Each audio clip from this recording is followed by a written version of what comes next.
Good afternoon, ladies and gentlemen, and welcome to beautiful Flathead Field in the Flathead Valley in northwestern Montana. My name is Scott Gladstone, so excited to bring you game number 77 of the Glacier Range Riders inaugural season. The Range Riders come in with a 14-15 second half record and 31-45 overall, and they take on the Boise Hawks for the sixth time ever between these two sides and the sixth game of this six-game series between Boise and Glacier. The Hawks have a record of 6 wins and 23 losses. They have fallen to 15 and a half games back of first place and a crucial second half playoff spot in the South Division. They really are in must-win territory, and even with that, they need a lot of help going forward to be able to make a run at the playoffs with 19 games remaining. Their tragic number has fallen to 5. That means 5 wins by Grand Junction, 5 losses by Boise, or any combination of those two numbers that add up to 5 will result in the official elimination of Boise from returning to the PBL championship game. Glacier Range Riders this series have been led by their bullpen staff, a 0.00 ERA. That is nothing, nada, nothing to be seen against the Glacier Range Riders bullpen staff. And really the one pitcher that has struggled this series is the starting pitcher tonight, or this afternoon, for the Glacier Range Riders, Kevin Kyle. He pitched solid.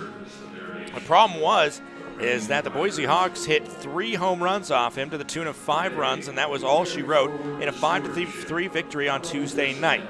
The Boise Hawks are starting a pitcher that brings quite a storyline to him. He was a man that was drafted this spring by the Glacier Range Riders in the off-season spring draft. He was the number 1 overall pick for the expansion side Range Riders, who had that number 1 overall pick.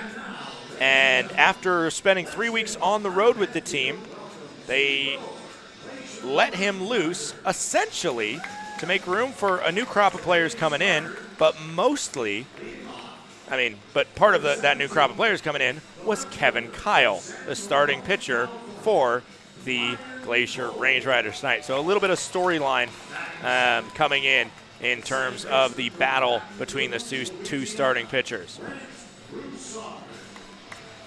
Let's go over the starting lineups for both sides as well. Reed Johnson gets to start on the mound for the Boise Hawks. Tyler Jorgensen will bat first. Haloa Dudois will bat second. Sakara will bat third. Gill fourth. Wallstad fifth. Minder sixth. The bottom 3 are Harris, Skelly, and Bailey. For the Glacier Range Riders, you hear it being announced over the intercom right now, but I'll just fill you in on it in a speedy version and maybe a little bit more clear version. Ryan Cole leads off for the second time in a row. Brant Broussard bats second. Eddie McCabe third. Brody Wofford fourth, a man who you just saw a little bit of a special introduction for. Dean Miller returns to the starting lineup after spending a stint on the injured list. The number 6 batter is Ben McConnell. Number 7 is Drew Sims. Mason Dennison bats 8th. And David Kiriakou rounds out the starting 9. Kevin Kyle's the starting pitcher tonight. He is looking to avenge that loss that he took on Tuesday night. He is still searching for his first win as a Glacier Range Rider and as a professional. Man, it's going to be a good one in this Sunday afternoon affair. Don't go anywhere. Stick around for the national anthem, and we will be bringing you baseball in just a few moments. And pitching coach number 34, Mike Spear. Please rise if you are able. Remove your hats and join in the singing of the Star Spangled Banner.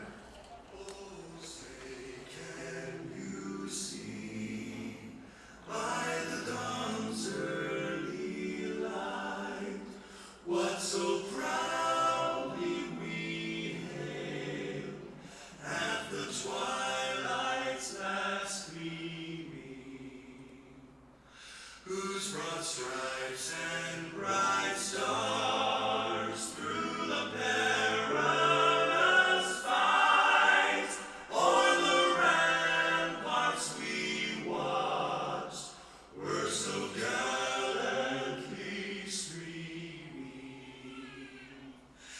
and the rocket's red glare, the bombs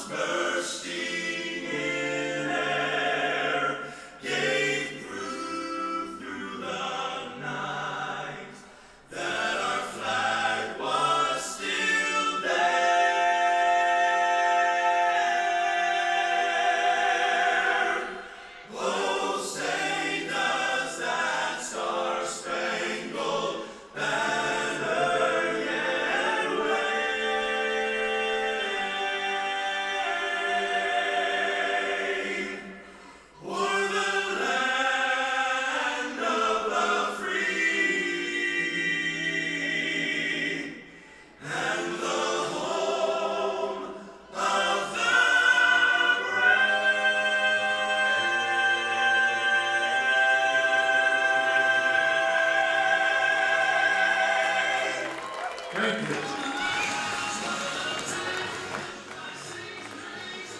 Back here with you, it's about to get underway from Flathead Field. The final matchup between a Glacier Range Riders squad and a Southern Division squad, at least in the regular season. If Glacier's able to make a run, make the PBL playoffs, upset Missoula, and head to the PBL championship, well, then in that situation, the Glacier Range Riders would face off against a Southern Division foe once again. Once more, the starting lineup for the visiting Boise Hawks. Tyler Jorgensen leads off. Aloha Dudois bats second. Sakara bats third. Raymond Gill fourth. Wallstad will bat fifth in DH. And Trevor Minders, the shortstop, he bats sixth in the lineup. The bottom three are Miles Harris, Sean Skelly, and Jace Bailey. Starting pitcher tonight is number 27, Kevin Kyle. Kevin Kyle on the season. He's originally from Elk Grove, California. He's brought a solid arm and somebody who kind of figuring out whether he's going to be more of an opener or whether he's going to be that solidified starter. He is a solidified starter, but he hasn't had that true statement where the offense has come behind him and he's had a click kind of mode on the mound. It hasn't been a total put-together performance for him, if that makes sense. He's had some really good outings. Specifically, he had a 6-inning outing where he allowed just 2 earned runs. That was on July 23rd against the Idaho Falls Chuckers. However, the runs came against the bullpen on that Saturday night, and he didn't pick up the win. He actually picked up the loss, as those 2 runs were enough to down the Glacier Range Riders. And of course, he pitched 4 2/3 innings and allowed 1 earned run against Missoula and a July 29th win against the Paddleheads. But the problem was that he didn't get to those 5 innings pitched. His last time out struggled against Boise. Over 4 innings, 7 hits, and 5 earned runs against him. And he picked up the loss, his 3rd loss of the season. We are about ready to get underway with Tyler Jorgensen receiving the first pitch from Kevin Kyle. Hits the strike zone. A called strike. Count goes to 0-1 on Jorgensen, batting in the leadoff spot. First pitch at 1:04. It's 81 degrees and sunny here on this Sunday afternoon in the great state of Montana. Swung on and missed. Count goes to 0-2.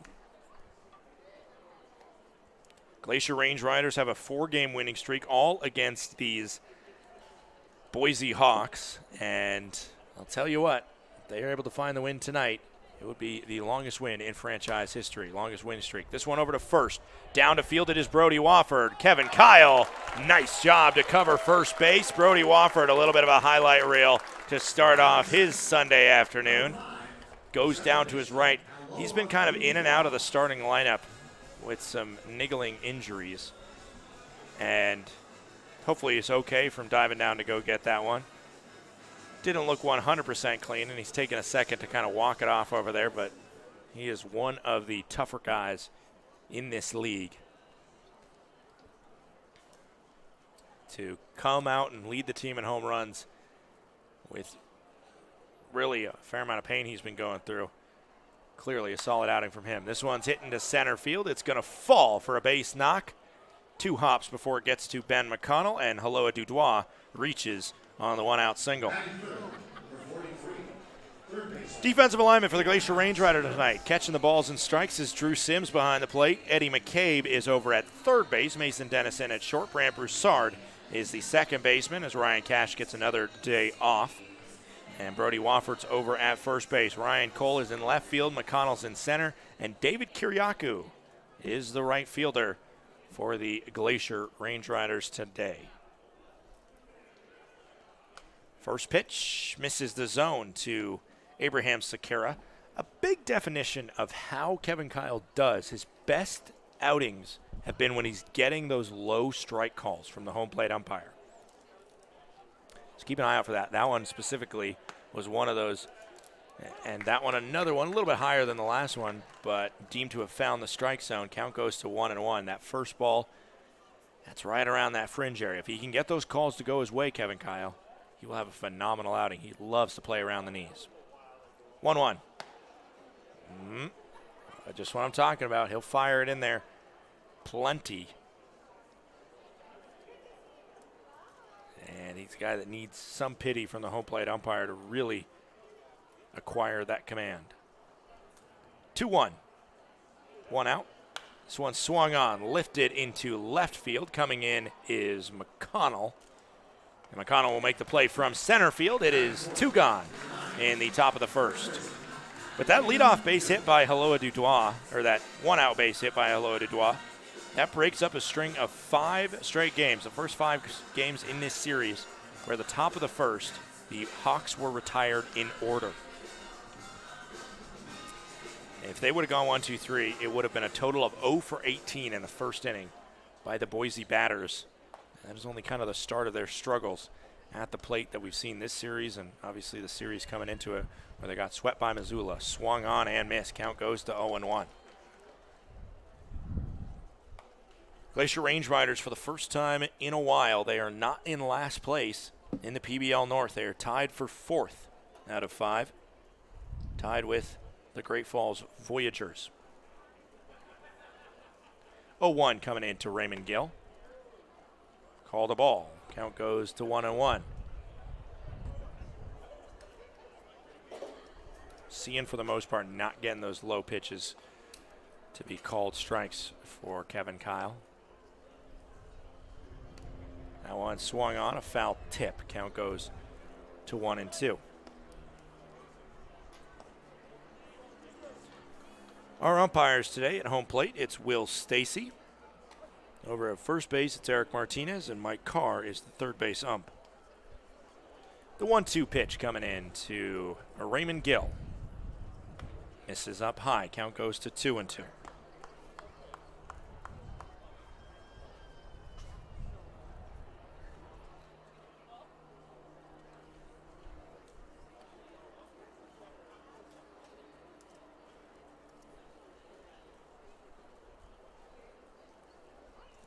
Two misses in the dirt. We go full for the number 4 batter, Raymond Gill.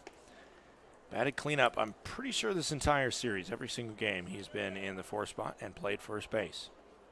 After the departure of Jacob Cruz, who hit 2 home runs in Grand Junction last night. Offense that would be very welcome for Gary Van Tall and the Boise Hawks staff. 3-2. Dribbled, foul. Runner gets to go on the pitch on this one, so Dutois is going to get another head start.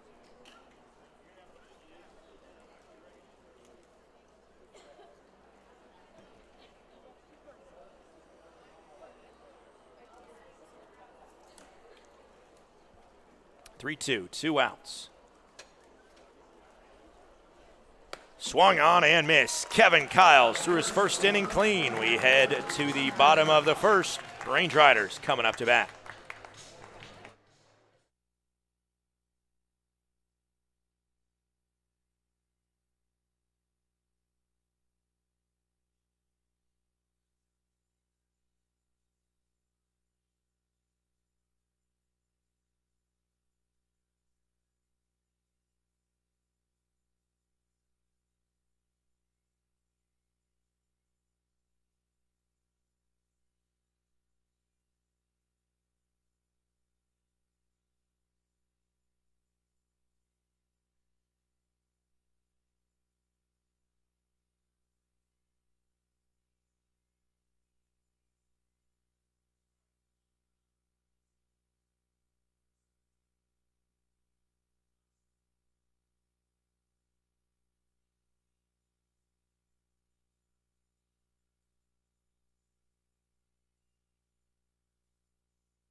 One of the most interesting storylines from this contest, a man who was slated to play at this stadium but was cut on the morning of the home opener.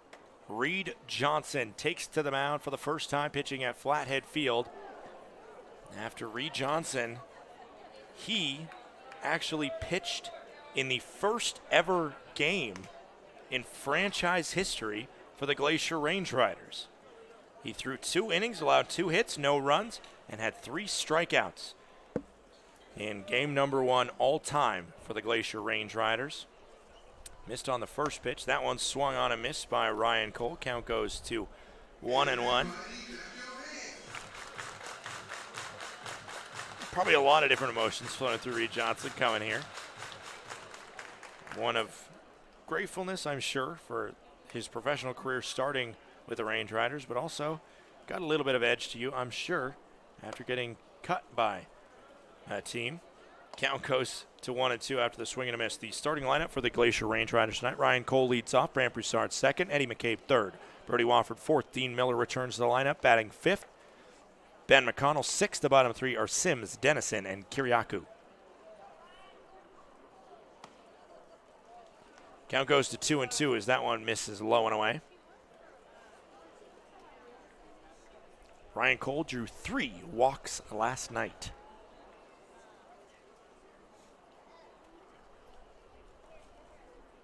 Two. Checked his swing. Appeal over to first, said that he didn't go. Eric Martinez not going to give in to that one. And it goes full for Reed Johnson versus Ryan Cole. Reed Johnson listed on the Salt Lake Community College roster. However, it does not seem they had any appearances for SLCC. 3-2. Swung on and missed. Reed Johnson starts off his first professional start with a strikeout of Ryan Cole. Brant Broussard steps up. Brant Broussard, somebody that was on the bus ride with Reed Johnson from the Flathead Valley all the way down to Colorado Springs, where the Range Riders got their season underway. Of course, the Range Riders repping their Sunday camos, you see, with a nice Range Riders arrowhead on that right sleeve. They're wearing their green hats, rifle green with them. It's the Road Grays for Boise with their version of green on their hats. That one misses up high. Count goes to 1-0 with 1 out. Reed Johnson 6 pitches in his first at-bat, but dismantled the Range Riders, or the Range Rider that he saw to lead off, Ryan Cole, after a payoff pitch, swing and a miss. That one hits the top of the strike zone. Count goes to 1-1 on Brant Broussard. He had that great start in the 15-1 win where he pitched 2 innings and was one of the helpers en route to the Glacier Range Riders' first ever victory as a franchise. This one swung on, popped up. It's going to be foul. Count goes to 1-2 for Johnson versus Broussard. Next time out, struggled a little bit more. On May 28th, he allowed 3 earned runs over 2 innings. And his final appearance was definitely one that you have to circle the most. And it's maybe the reason why the Range Riders cut him loose. In 1/3 of an inning, he allowed 2 earned runs. This one swung on, hit deep to the hole, fielded by Dudois, and a great play by the Boise Hawks second baseman to go down, sliding, and get up and make the throw to first on target and in time for out number 2. 10 pitches thrown by Reed Johnson in the first 2/3 of the inning. Boise, this series, pitching hasn't really been a problem. They've been holding the Glacier Range Riders to a .267 batting average. It's been the offense that has not made enough plays, except for that Tuesday night victory where they had 3 long balls, and really, if not for that, they would have been in deep trouble.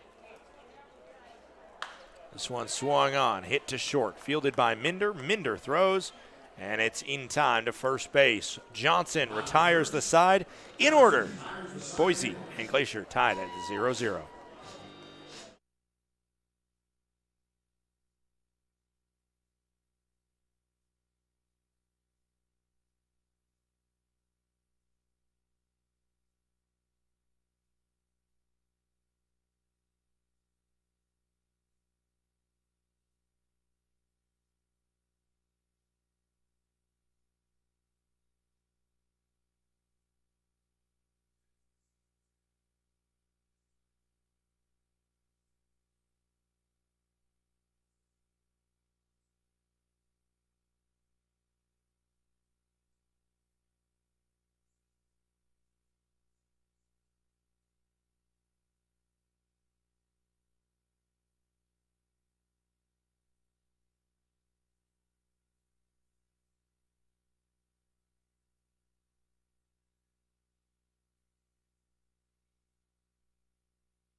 Leading off the top of the second inning, the number 5 batter for the Boise Hawks, Ryan Wallstad, designated hitting today.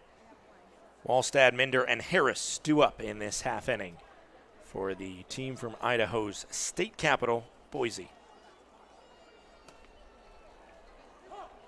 Count goes to 0-1 after Kevin Kyle splashes the zone to start off this top of the second inning. In the first, Kevin Kyle threw 15 pitches.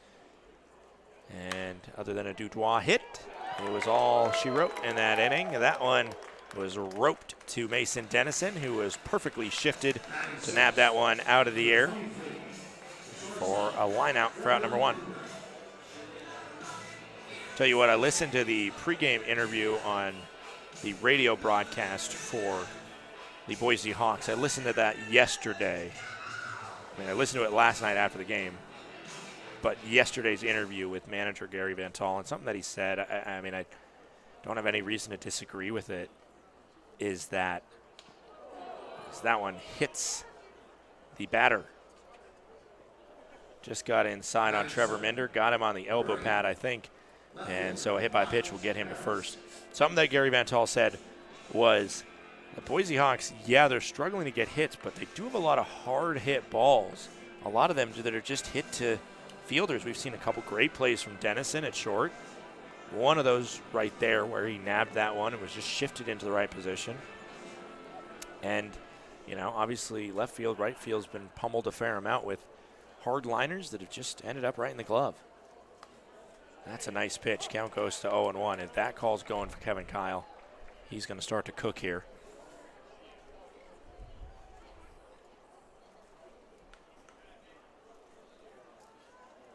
A 1 with 1 out. Runner on first is Minder. That one misses low. Count goes to 1-1.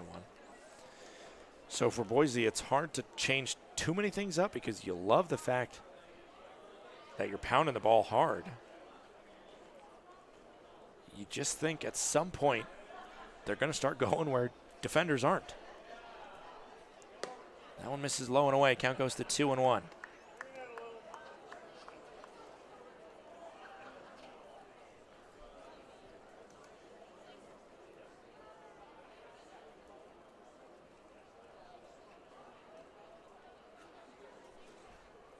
2-1 is swung on. That one's over the head, and just as I speak of it, it's a hard hit ball lashed down the right field line. Brody Wofford can't come up with it, and it's a double to put Minder on third and Miles Harris, the man that ends up on second base with that double.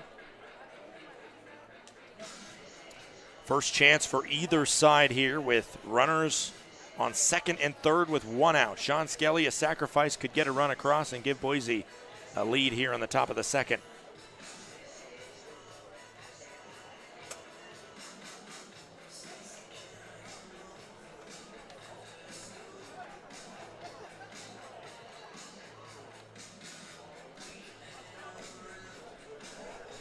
Sean Skelly on the season, stepping up.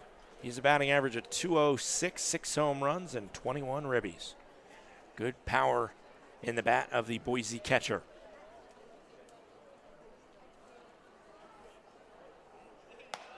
Right down the middle, called strike. Count goes to 0-1.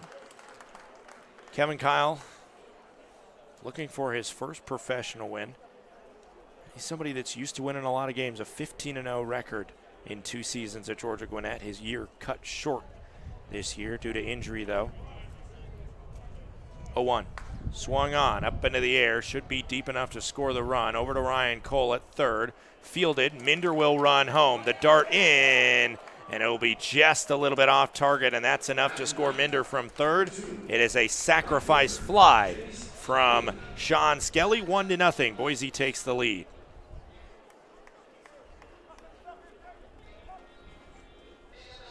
Harris does not move up from second. He stays in scoring position, but not 90 feet away. Jace Bailey stepping in now.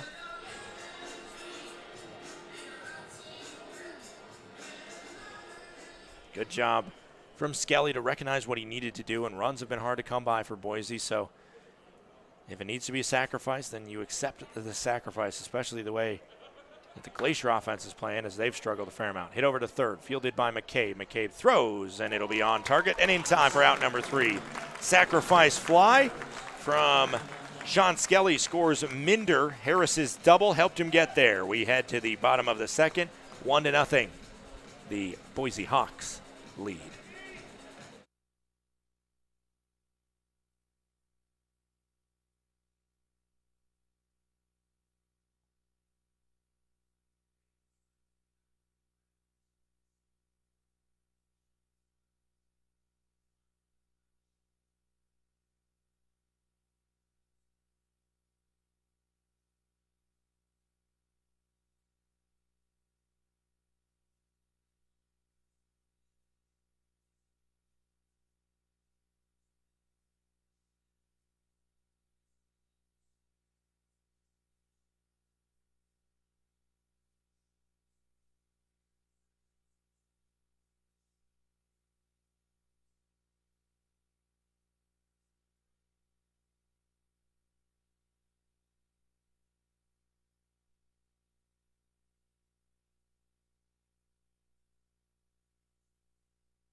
Back here, we're in the bottom of the second inning. Reed Johnson dispersed the side in order 1-2-3 to start this ball game.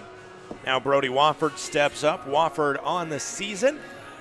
He's batting .259 with 17 homers, leads the team in that category, and he has 63 RBIs, which also leads this Range Rider squad. First pitch swinging from Wofford, who is looking to possibly go yard on that first pitch. Count goes to 0-1. He has hit a home run this series, the only home run hit by Glacier in this 6-game stretch against the Boise Hawks. That one doinks off the plate. Always funny to see that, when that doinks off the plate. Another look at how that comes out awkwardly. Yep. In the dirt, but it looks a little bit more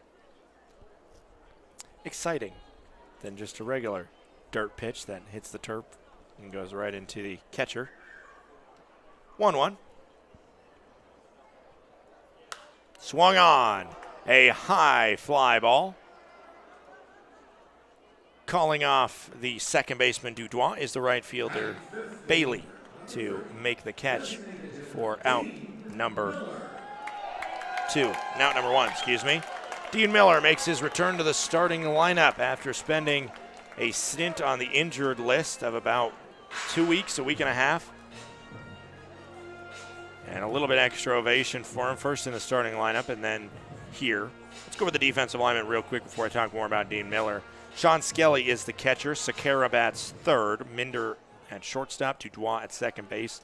And Raymond Gill over at first. The outfield from left to right is Harris, Jorgensen, and Bailey. First pitch to Dean Miller. Count goes to 1-0 as it misses. Miller on the season. He has been sorely missed in his injured absence. On the season's batting .305, 10 home runs, 51 RBIs, a slugging percentage of .519 for Dean Miller.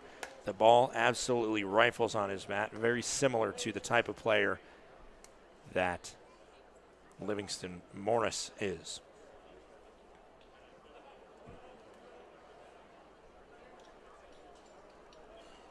(2-0) now coming into Miller. Another day one guy on this Glacier franchise. That one is hammered. Dean Miller has just sent a ball to outer space. Oh my word, Dean Miller. He did not just do that in his first game back from injury. I'll tell you what, that is why the Range Riders love having Dean Miller healthy and active. Goodbye, baseball. It is 1-1.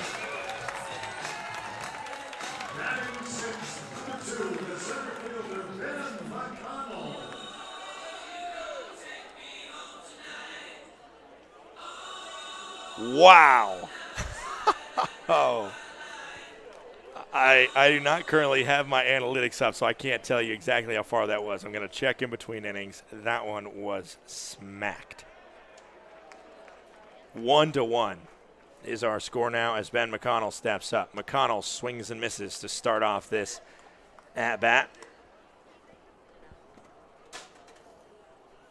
That home run is presented by Hidden Homes Montana. Don't forget, Hidden Homes Montana and Keller Williams Realty are making a donation to Hugh Rogers Whitefish Dog Park for every home run hit by your Glacier Range Riders at Flathead Field this homestand.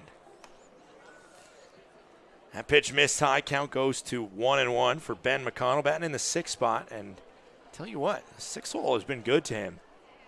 That's an impressive couple nights. That one misses up high. Count goes to 2-1 for Ben McConnell.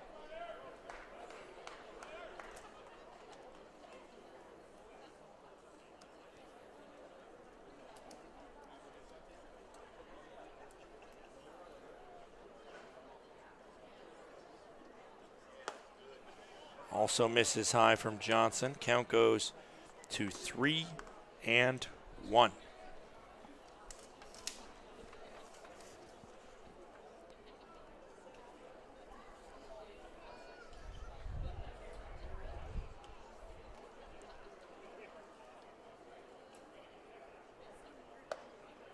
Called strike. It's a full count now to Ben McConnell. Reed Johnson did give up one home run in a Range Riders uniform, so that's not the first time. Actually, he did not give up a home run. That's his first professional home run allowed. This one's popped up and foul.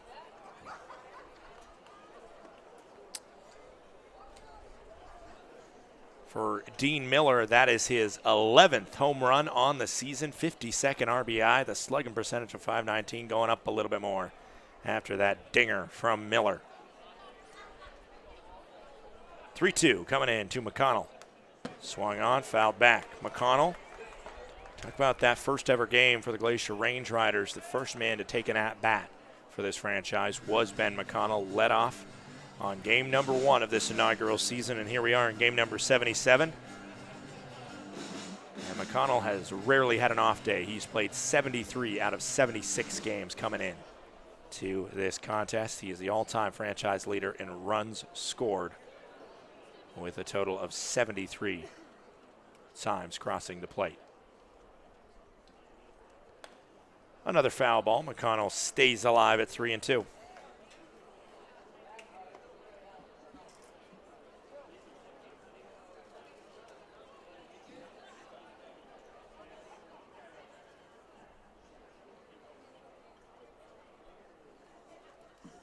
Three-two, one out. Swung on well. This one's carrying out to left field. It will die at the warning track, however. That one went 304 feet off the bat. And just coming up a little bit short into the glove of Miles Harris, the left fielder. So a long at-bat from McConnell, but one by Reed Johnson. 2 down in the bottom of the 2nd. Up comes Drew Sims. Drew Sims batting in the 7th spot, doing the catching duties for the Glacier Range Riders.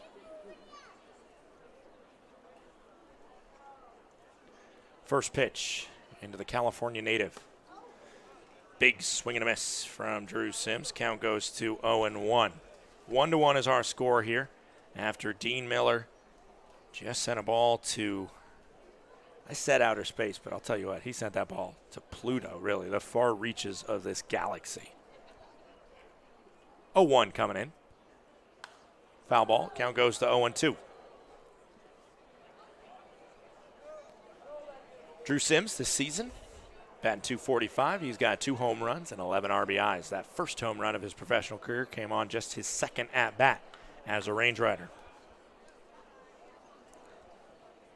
0-2, 2 outs, bases empty for Drew Sims. Slight shift over, but not too much apart from playing straight up defensively. Swing and a miss. A 3-pitch strikeout for Reed Johnson. A solid inning, except for Dean Miller sending that one a yard off the right-hander. It is 1-1. We head to the third.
Back here, we are in the top of the third inning. A Dean Miller home run that clocked in at 109 miles per hour off the bat and 443 feet. Just unreal to come back from an injury, and the first at-bat you have, you send a ball that far, that hard. But sometimes things that Dean Miller does are just non-human. This one hit over to first. It's off the glove of a diving Brody Wofford. Second time Tyler Jorgensen has sent one his way. The first time, Brody Wofford dived to his right and was able to come up with the play. That time, Brody Wofford comes up with an empty glove. Now it's Haloa Dudois. He's 1-for-1 with the single up the middle.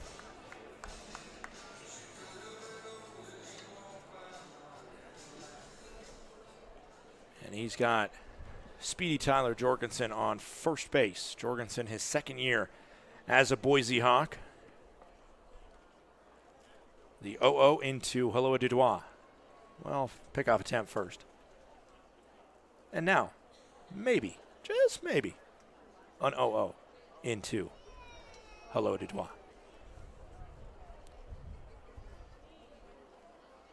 Misses off the plate.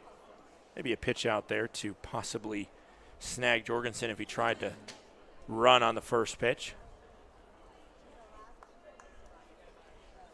Hello, Dutois on the season is batting .264, 1 home run, 32 RBIs for the Hawaiian native. Called strike, count goes to 1-1.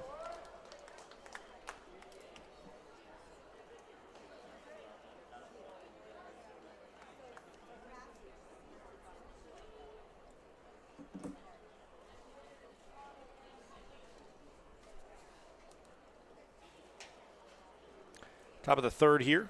Scores 1-1. The count's 1-1. No outs. Runner on first. Misses away. Count goes to 2-1.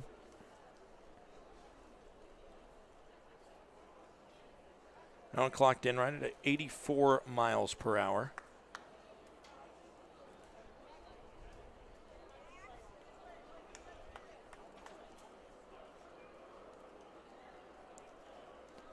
Runner's going. Fouled off. Jorgensen will have to walk back. Count goes to 2-2. Kevin Kyle at 31 pitches right now. The lone score of the game for the Boise Hawks came in the last half inning, or the last offensive inning for them. Sean Skelly sac fly that scored Trevor Minder. Miles Harris had a big double in that inning. This one swung on to short, fielded, flip for one, the throw for two, not in time. Dutois beats it out to make sure it's just a fielder's choice rather than a double play, but the lead runner of Jorgensen is nabbed on the slow grounder to short.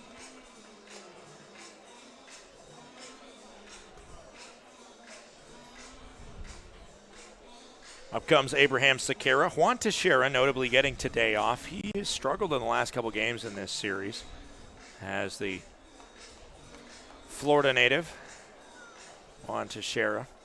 So Sequeira moves from the 2 spot where we've usually seen him up to batting number 3 in the lineup. First pitch misses low. Count goes to 1-0 for Sequeira. Sequeira 0 for 1 today, flied out to center.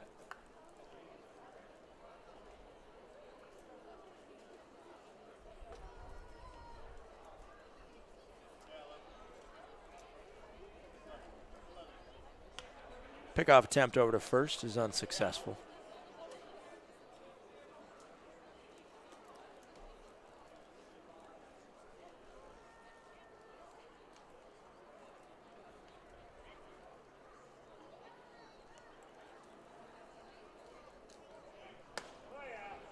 That one's a ball. Count goes to 2-0. Sequeira just finished up a 5-year career at the University of North Florida, which is in the Atlantic Sun Conference.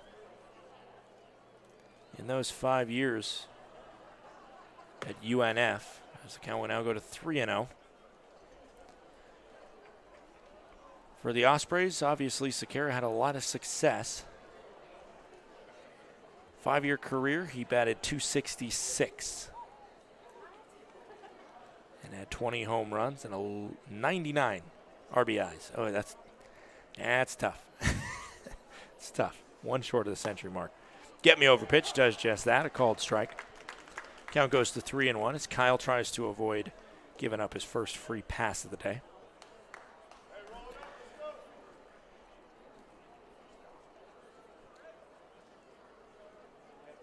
(3-1).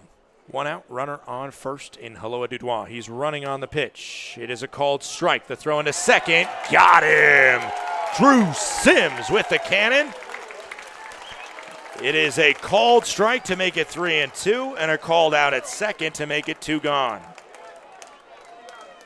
How about it from Drew Sims? A great tag placed by Mason Tennyson, who had that one put perfectly in his pocket, where he barely had to move his glove to put the tag on the foot of Dutois. Now a 3-2 into Sequeira. Misses low and inside, so the out was appreciated at second. Dutois would have got there and would have been able to walk there if he would have waited one more pitch. Instead, tried to swipe the bag And he was caught on the base pass. That is for the Boise Hawks the 25th time they've been caught stealing this year. That's not a bad number. That's right where Glacier's at. They've been caught 23 times. The problem is they only have 28 stolen bases to show for it. Called strike makes the count 0-1. They are 28 successful steals, 25 caught stealing. On the other side, Glacier has less caught stealing, and they have 124 stolen bases. This one's hit on the ground. A slow roller to Eddie McCabe. He fields, he throws, and not too shabby from Eddie McCabe. We head to the bottom of the third. It's 1-1. Boise and Glacier all square.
Mason Tennyson leads off the bottom of the third. He bats 8th in this order.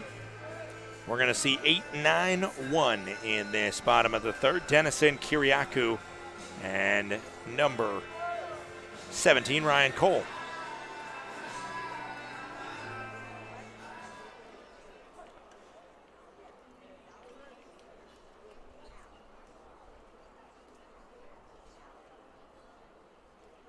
First pitch into Tennyson, misses up high.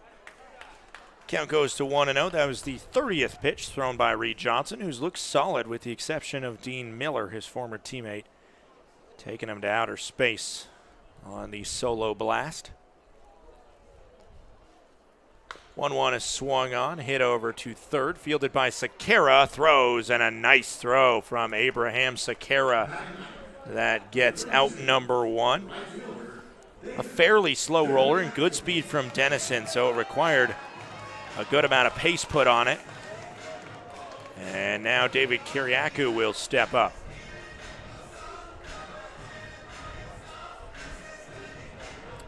Kiriakou has been greeted with open arms here in the Flathead Valley. A essential game-winning home run in the bottom of the 8th last Sunday. We'll see if he can channel his matinee heroics once again and contribute heavily to this win if the Glacier Range Riders are going to come out on top. I've already mentioned it before, but the Glacier Range Riders are going for the longest win streak in franchise history if they can push this to 5 straight to finish off the series after falling behind 0-1 in the series after a Tuesday night loss. Swung on by Kiriakou. And the count will go to 1-1 after the foul ball. 1-1 is our score here, bottom of the third. It's a sac fly from Boise and a solo home run from Dean Miller for the Glacier Range Riders. That has made the score what it is right now. Another low-scoring affair between the two teams with the lowest two batting average in the PBL. Boise Hawks batting .269 and Glacier at .279. Glacier is 9th in the league in batting average. Boise dead last, and that is a big contribution to their record, which currently has them with the worst record in the PBL. Swung on by Kiriakou. A high pop fly, going to end up in the stands.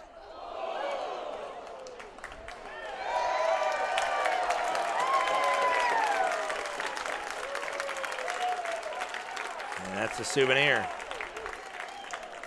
Good applause for the fan that ended up with that one.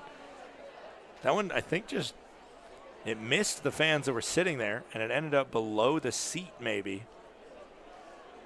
of a fan. Then he just pulled it out like a magician pulling a bunny out of a hat, or a rabbit out of a hat. 1-1 is the score. 2-2 is the count. Just held off on swinging on that one, and it just missed the zone. Count goes full for David Kiriakou.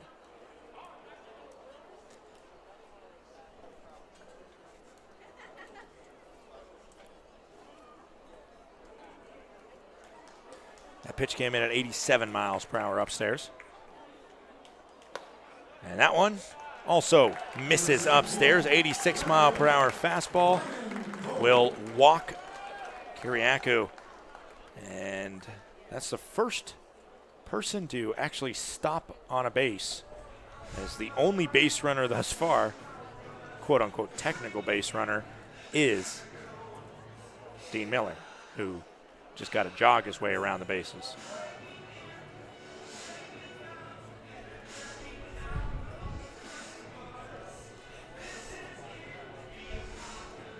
Up comes Ryan Cole.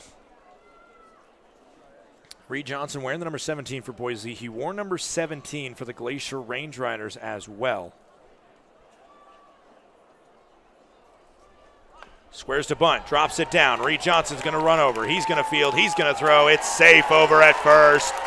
A bunt for a hit from Ryan Cole. And that's how you try and break a pitcher out of his rhythm.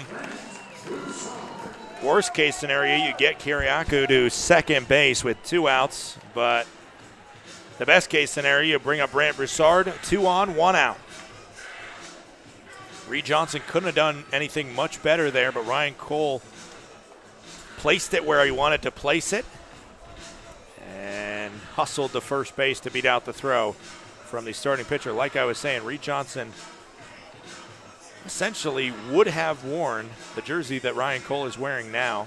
Reed Johnson never played here on a Sunday, never played at Flathead Field before he was let go by the Glacier Range Riders.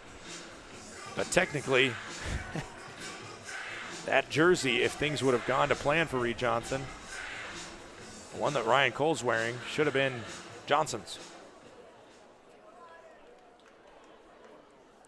Battle number 1 was won by the pitcher. This time, won by the batter on the bunt for hit from Ryan Cole. He gets a big lead off over at first. Swinging from Brant Broussard. It's a high fly ball. Broussard has gone yard. A home run by Brant Broussard. A 3-run shot over the left field fence. It clocks in at 380 feet and 96 miles per hour off the bat of the Ragin' Cajun, Brant Broussard. I say Ragin' Cajun as reference that he's from the state of Louisiana, not that he's a UL Lafayette player. He is an LSU Tiger all the way, and now he is a wearer of the hard hat.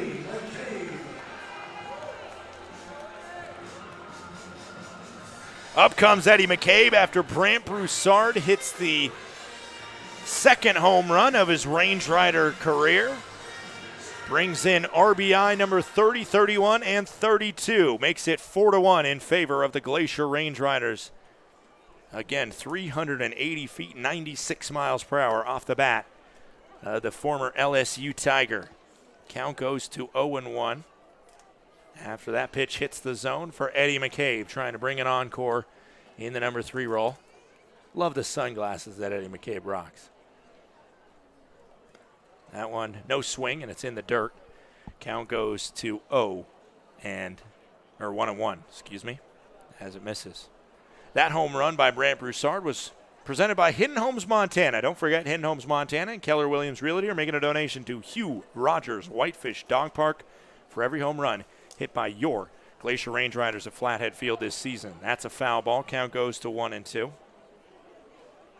Every homestand we switch up the charity that the Hidden Homes Montana and Keller Williams Realty are donating to. Hugh Rogers Whitefish Dog Park, because there hasn't been many home runs this series.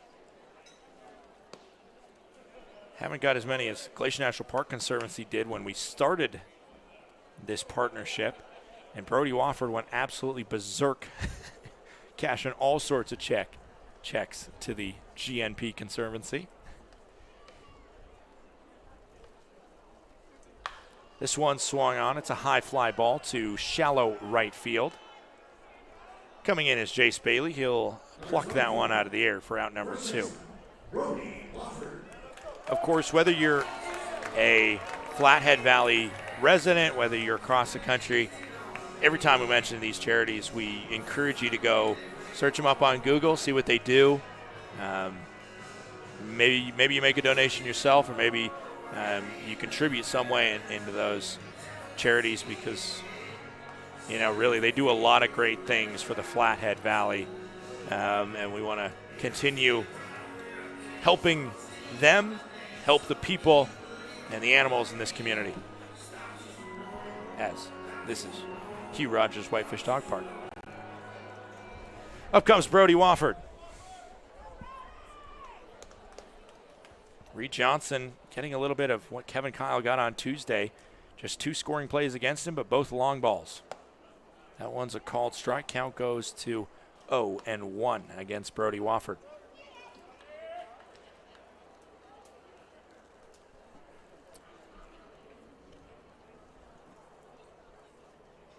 Reed Johnson, lanky right-hander, 6'7", 190 pounds. Count goes to 1-1. He is originally from Frederick, Colorado.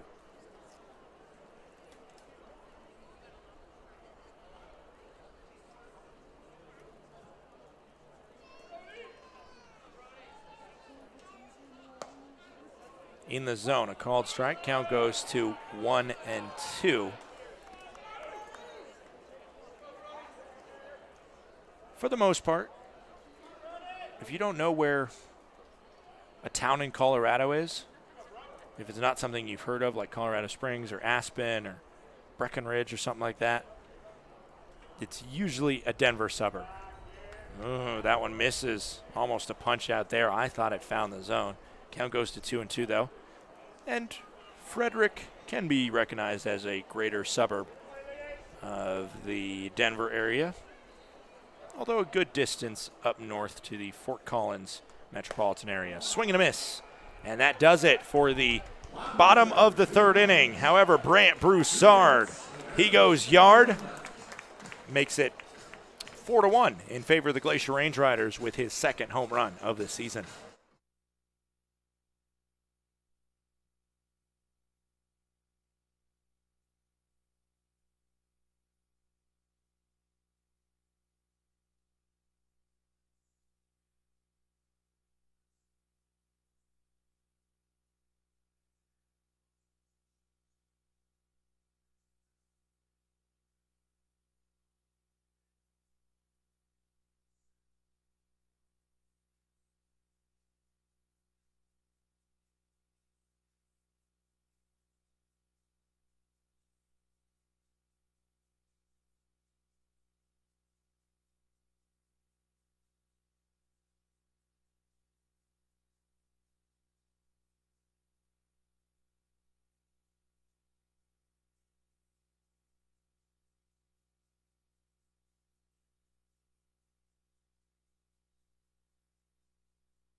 Back here, we are in the top of the 4th inning. Kevin Kyle back out for this inning of work.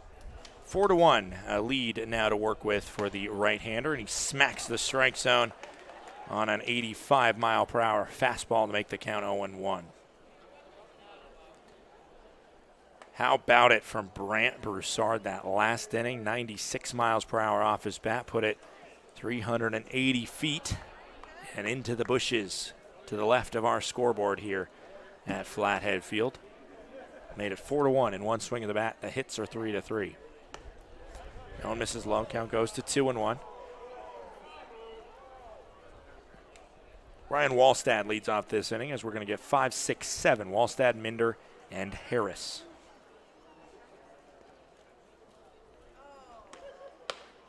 In the zone, called strike. Count goes to 2-2. That one 88 off the right arm of Kevin Kyle.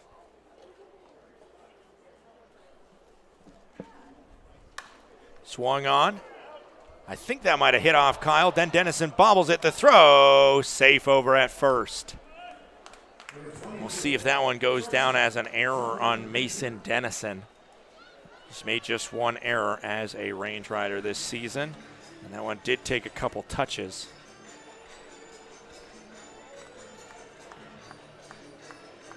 So we'll see officially what it goes down as. And it will be an E6 to allow Wallstad to get on. Even with the bobble that Tennyson had, still almost got Wallstad. That one misses low. Good grab. Behind the plate from Sims. Count goes to 1-0. What a nice guy. Trevor Minder picking up the face mask, giving it to the catcher. Over these 6-game series, you see it really go one of two ways. Teams get close and they kind of become buddies after playing each other 6 times. As this one's lifted to no man's land. Will it come in? It will come into the glove of Ryan Cole. Just hung up there long enough for Cole to come in from left and make the play. One gone in the top of the 4th.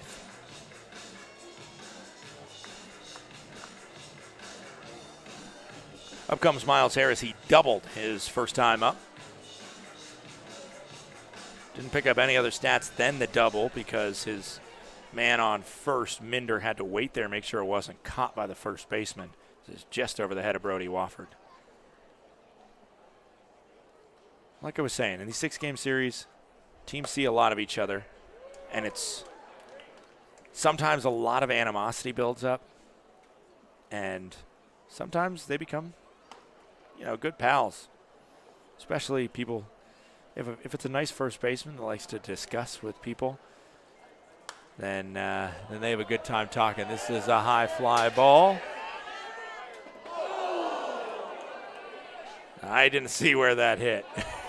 But the crowd told me enough, as one of the loudest ovations that we've heard is for a fan that might have taken one there and then came up with a bruise and the ball. 0-2 now into Miles Harris as that ignited some life into the crowd.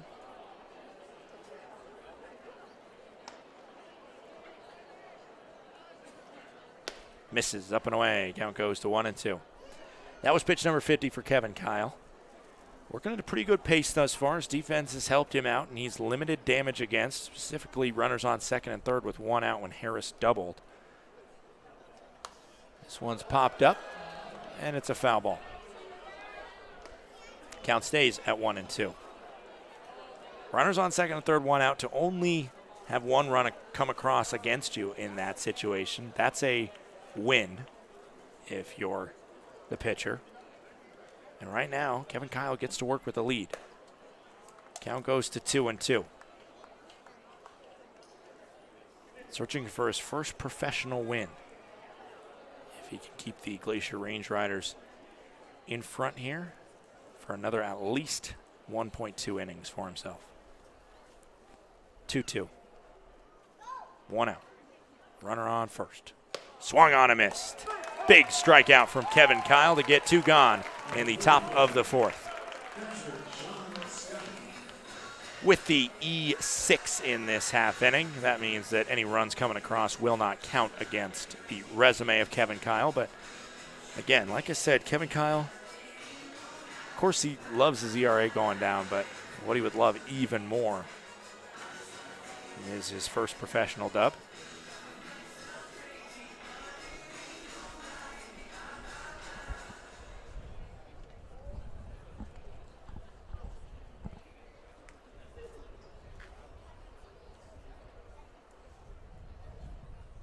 First pitch hits the zone on Sean Skelly. Last time up, Skelly hit a sacrifice fly to left field, scored Trevor Minder. That's resulted in the lone run of this game for the Boise Hawks. We got a right-hander warming up in the pen for Boise as well. We'll see if this is the end of Reed Johnson, as the first base coach for Boise could not make the barehanded play on that ball hit his way. Count goes to 0-2 for Sean Skelly. Kevin Kyle, 2 strikeouts on the day. Would love to find number 3 to send us to the bottom of the 4th. Runner on first is Wallstad. He stayed there since reaching on the E6 to lead off this inning. 0-2, 2 outs. Time called by Skelly.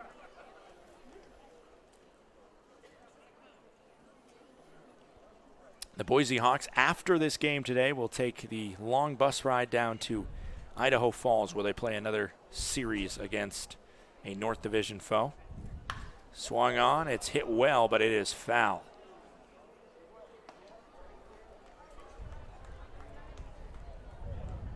That one went about 300 feet, but landed on the general admission lawn. That is yet to be general admission. Now it is restricted admission, currently. 0-2, 2 outs. Runner on first. Sean Skelly at the plate. Kevin Kyle fires it, and it's hit to Mason Tennyson, who knocks it down over at short. But he cannot get it into his glove, and that one clearly not an error. Just a hard infield single, and a good job by Tennyson to even knock that one down, as maybe a decent jump would have meant Wallstad gets the 3rd on that. But Jace Bailey now has a chance with a runner in scoring position on second. Bailey 0 for 1. He grounded out to third base. Infield shifted a little bit for him, but not too much. You see Broussard a little closer to second than Tennyson is. First pitch in the zone, a called strike. Wallstad reached on an error. Skelly the infield single. They're on second and first respectively. Jorgensen waiting on deck. Jorgensen 1 for 2 today after rifling 2 shots over near first base. This one's swung on. It's going to be foul, and Bailey falls behind 0-2. A key today for Kevin Kyle has been getting out ahead of batters. If I look at my stats here, his first pitch strike percentage is 71%. That is incredibly solid for Kevin Kyle, trying to finish up his 4th inning of work. 0-2, 2 outs.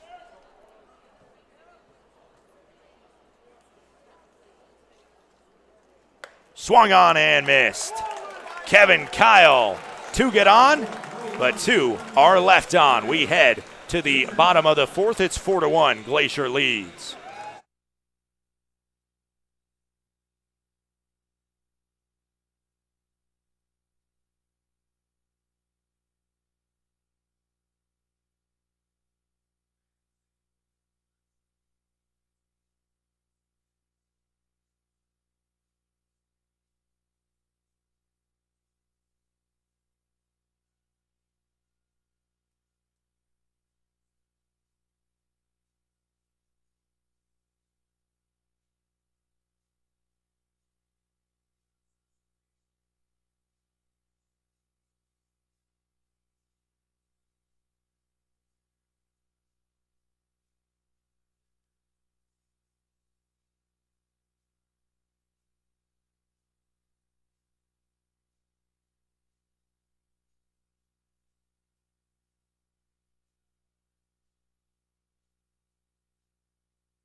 Welcome back. We are in the bottom of the fourth inning. It's a new pitcher for the Boise Hawks. It's number 29, Mike Peterson.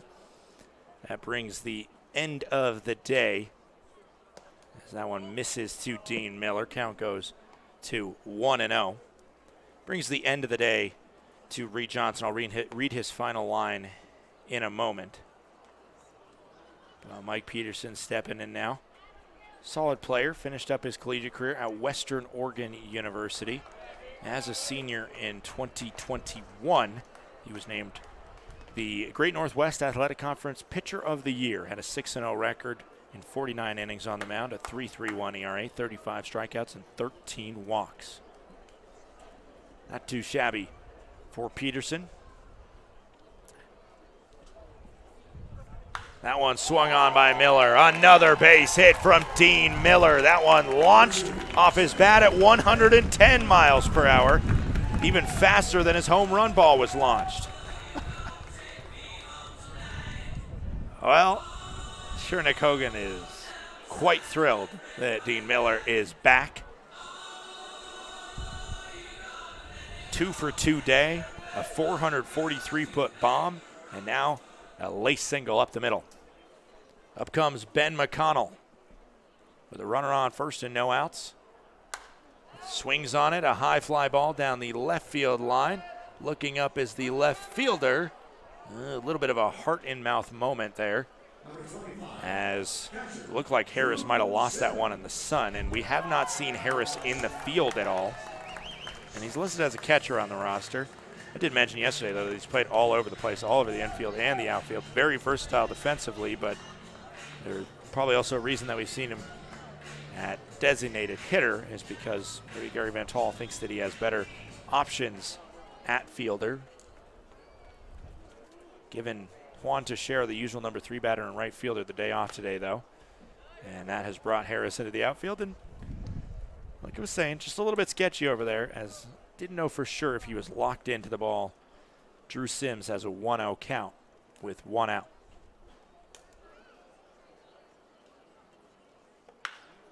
Plastered well, but it's foul.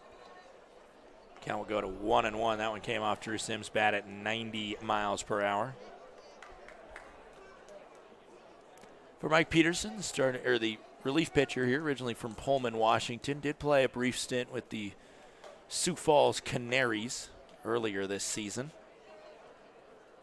but making it back much closer to where he's from, Pullman in eastern Washington, the home of Wazoo, or the Cougs, or the Washington State University Cougars, whatever you want to call them. Misses up high. Count goes to 2-1. Peterson on the season.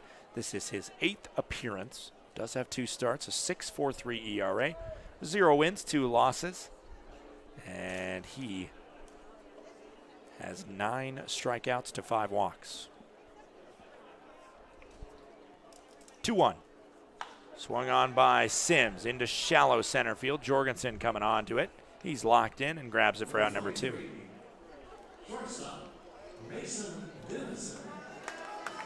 Up comes Mason Tennyson. Tennyson is 0 for 1. Grounded out just barely. Was unable to beat out a slow chopper that he had to third base.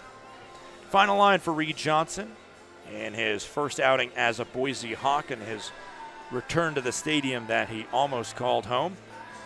3 innings pitched. 3 hits, 4 runs all earned, 3 strikeouts, and 1 walk. A whip of 1.3, which isn't bad. The ERA of 12 on the day. Miller's going to steal second.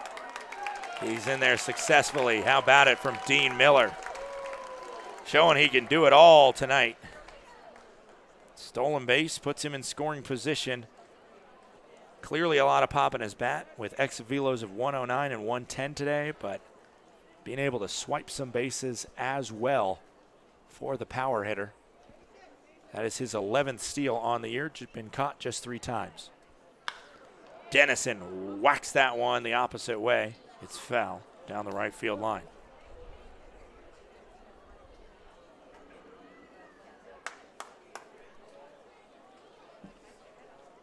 Four to 1 is our score here, bottom of the 4th.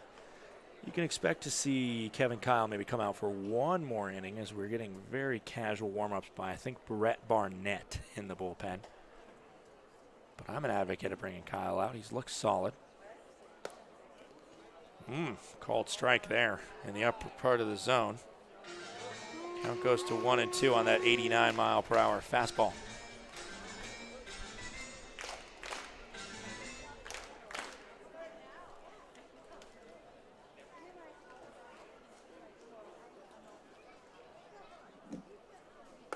That one misses upstairs. Count goes to 2-2 for Tennyson. Looking for an RBI knock if he's able to connect with one. He has just one RBI as a Glacier range rider. 13 total bases, actually 15 total bases, as there was a glitch with one game stats, and he doesn't have credit for that yet. Working on that with the statistics software.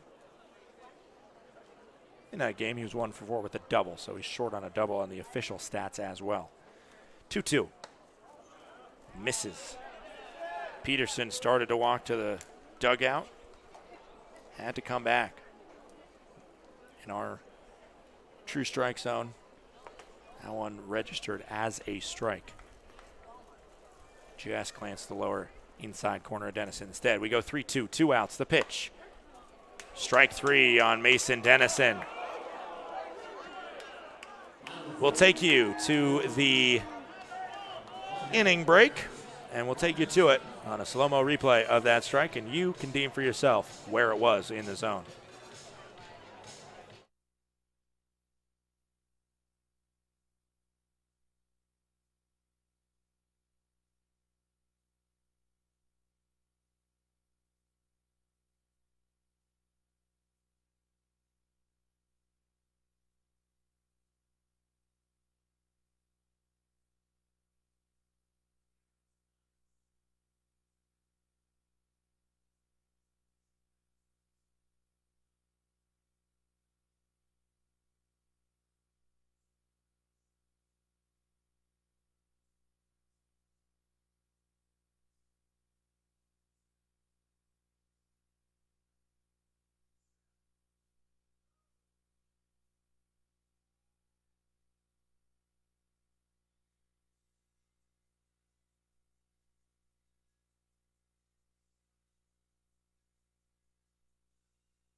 Top of the fifth here. It's 4-1. The Glacier Range Riders lead the Boise Hawks. We're going to get the top of the order. 1, 2, 3. Tyler Jorgensen, as well as Holoa Dudois and Abraham Sakara. Kevin Kyle is back out there trying to get through 5 innings. Put himself in line for a victory. First pitch swung on. Carrying well out to right field. Kiriakou will look up at it, and it will go over the wall. Tyler Jorgensen on the first pitch of this top of the 5th inning takes Kevin Kyle yard, and it is 4-2 after the home run. That one 400 feet, 101 off the bat of Tyler Jorgensen. Number 5, second baseman, Holoa Dubois.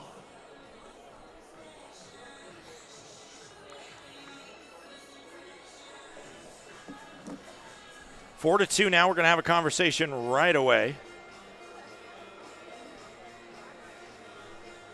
And it looks like that is the end of the day for Kevin Kyle.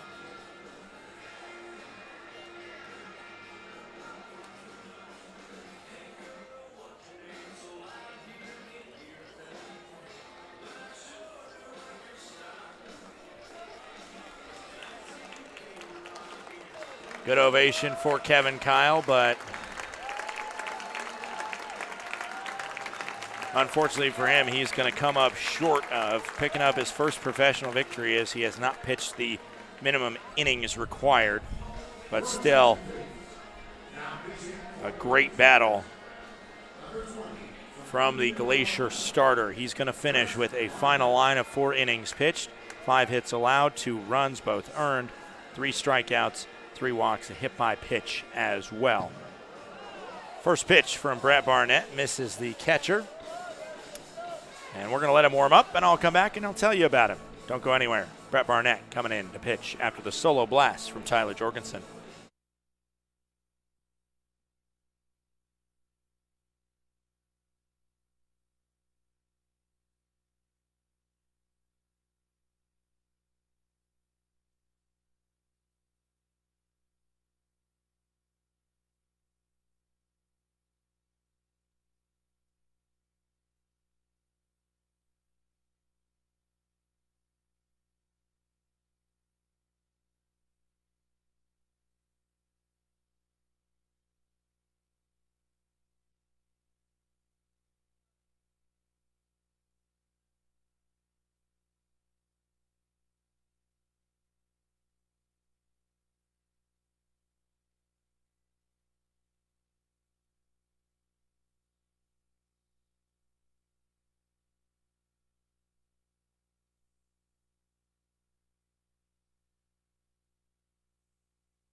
New pitcher is Brett Barnett, and he sees the switch-hitting Helloa Dudois on the first pitch. He will throw it low. Count goes to 1-0 on the season for Brett Barnett as a Glacier range rider. 2-2 record, 7.56 ERA, and he has 10 strikeouts to 11 walks. That one misses high.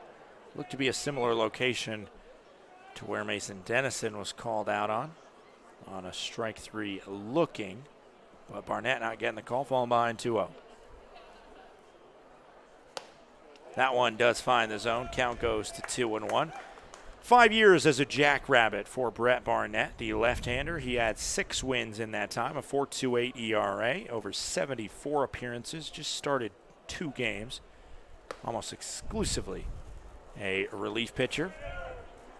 111 innings pitched, and he had a strikeout-to-walk ratio at South Dakota State of 147 to 67. 3-1 is the count to Dudois. Called strike. We go 3-2. Dudois has yet to take the bat off his shoulder. Saw the first 2 pitches for balls, then a strike, and a ball, and a strike. Will he swing on 3-2? He will. He'll launch it foul. Another 3-2. Again, final line for Kevin Kyle, 4 innings pitched, 5 hits, 2 runs, both earned, 3 strikeouts, and a walk and a hit by pitch. Misses low. Dudois works a walk to start us off. And Barnett's appearance, not start us off for the inning because the inning was started off on a first pitch home run from the center fielder for the Boise Hawks, Tyler Jorgensen. Jorgensen, when he went yard there and put it 400 feet over the high wall in right field. That was Jorgensen's second home run of the season, his 39th ribby.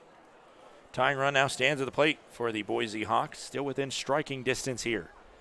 First pitch to Sakara, finds the zone. Called strike, count goes to 0-1. Sakara has 2 years of summer collegiate ball experience playing in wood bat leagues. Spent the summer of 2018 in Winter Park, Florida, and spent 2019 in New England playing for the Brockton Rocks of the Futures Collegiate Baseball League.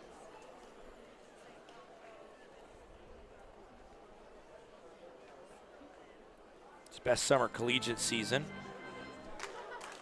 was with Winter Park in the Florida Collegiate Summer League, where he hit .230 and 11 RBIs for the Winter Park Diamond Dogs.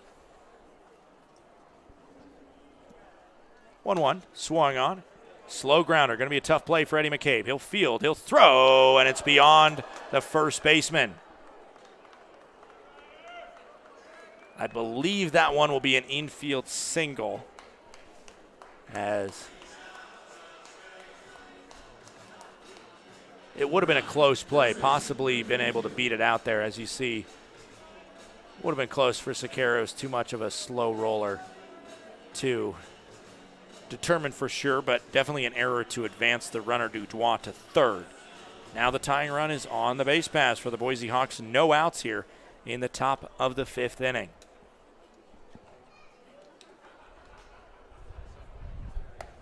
First pitch misses to number 9, Abraham Gill. We've seen some power from Gill.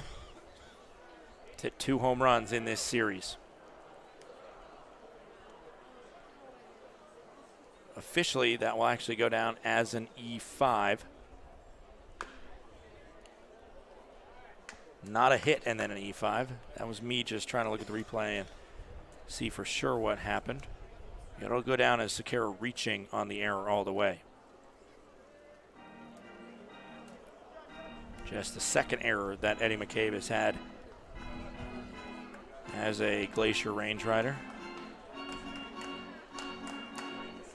1-1 is the count for Raymond Gill, who's 0 for 2 tonight. Strikeout and a ground out.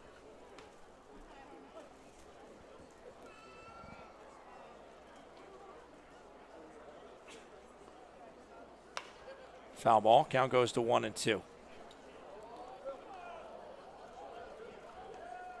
Eddie McCabe as a Glacier range rider fielder coming in .989. That is an incredibly solid fielding percentage, especially for the fact that we've seen him mostly at third base, which is a tough position to field. Not as tough maybe as shortstop, but it's not easy. A lot of balls coming your way on the hot corner. 1-2. That ball was coming the way of Gill. Almost hit him, which would have loaded the bases with no outs. Instead, just missed the body of Gill, and the count goes to 2-2.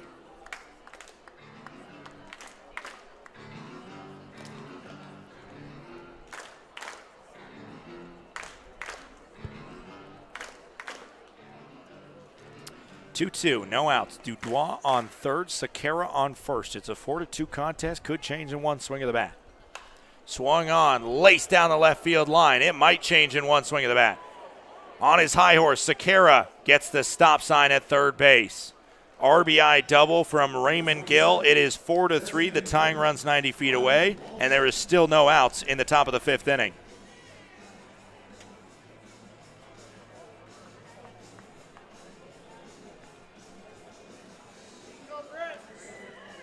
Brett Barnett could not find the punch-out pitch on Haloa Dudois to lead off his outing. And that was kind of the first check where the infield single then leaked through, and next thing you know, a lace double down the left field line has made this a highly dramatic situation here in the top of the 5th. First pitch coming into Ryan Wallstad, squares to bunt, pops it up in the air, and it gets down. It got over the head of Brett Barnett. That is not what Wallstad intended to do, but that is a bunt single. I don't think I've ever seen anything like that. popped it up, and then it went beyond the lefty Barnett, and it brought Gill home. Oh, this is just a brutal inning right now. Obviously, the real earned double from Gill.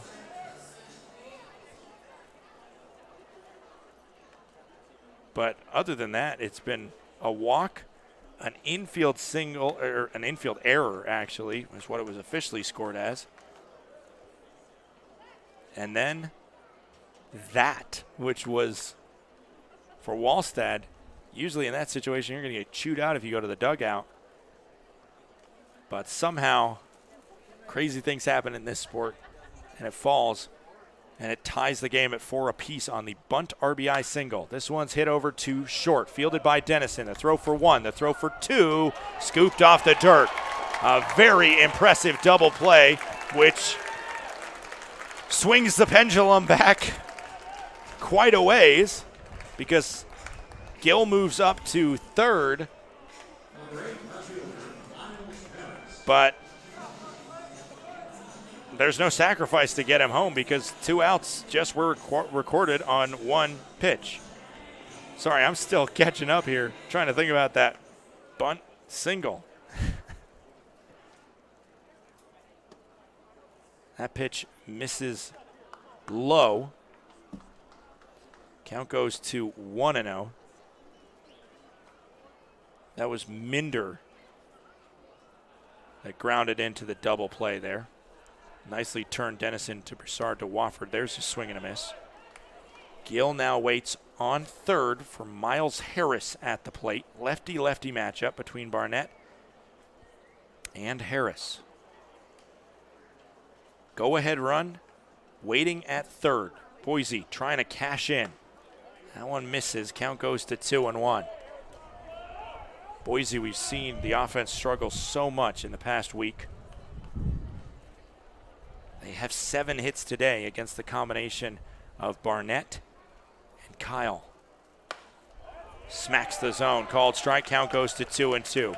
Can Barnett get himself out of a jam, minimize the damage against, and take an inning where nothing seemed to go his way and, well, find something out of it and at least keep this a tie ball game? 2-2 with 2 outs. The pitch from Barnett.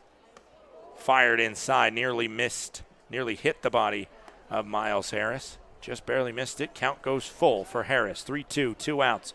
Gill on third base. Waiting on deck is Skelly. Bailey's in the hole if we get there. Payoff pitch coming to Miles Harris. Swung on, popped up, out of play. Let's do another payoff pitch because it hasn't been dramatic enough this inning.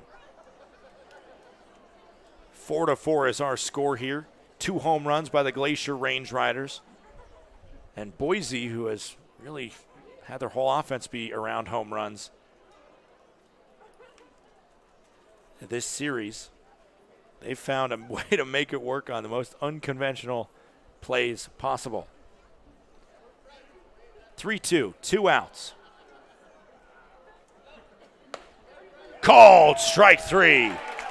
A big K for Brett Barnett to get him out of that inning. An inning had brought across some memorable plays, and it brought across 3 runs for Boise. 1 on the solo jack, 1 on a double, and 1 on a bunt single. We'll be right back for the bottom of the 5th.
Back here, we're in the bottom of the 5th inning. It's David Kiriakou leading off this half inning. We'll see 9-1-2 for the Glacier Range Riders. Kiriakou, Cole, and Brant Broussard. Bottom of the 5th inning here, and I should say before I go any further, a happy birthday to a Glacier Range Rider today, Livingston Morris, who has the day off in the starting lineup. It is his 24th birthday here on this August 21st. Count goes to 0-1. Maybe we'll get a chance to have a pinch hitting situation. Maybe we'll go to a knockout round. Who knows? If we go to a knockout round, not much doubt in my mind that we'll see Livingston Morris at that point.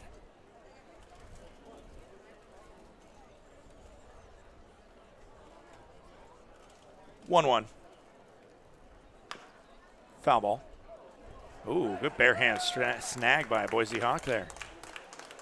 Somebody sticking their head over the railing.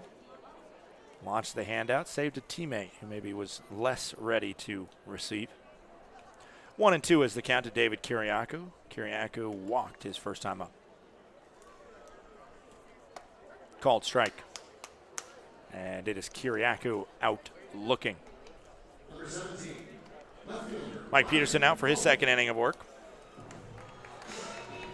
His first inning after inheriting a 3-run deficit from Reed Johnson. He allowed a single from Dean Miller, but then 2 flyouts and a strikeout dispersed the next 3 Range Riders.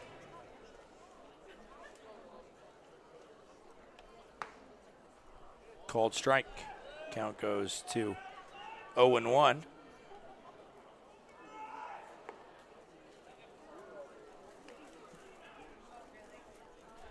Ryan Cole's 1 for 2 tonight. He's got a bunt single.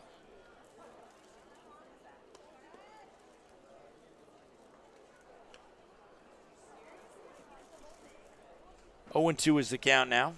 20th pitch being prepared to be thrown by Mike Peterson. Misses away. Count goes to 1-2. Brant Broussard waits on deck. The last time Brant Broussard came up to bat, he plopped a 3-run home run over the left field fence to the tune of 380 feet. Swung on, laced but foul down the left field line by Ryan Cole. I continue saying it, and I'll say it even more. It has a lot of power in that pull side. That one 98 miles per hour off his bat.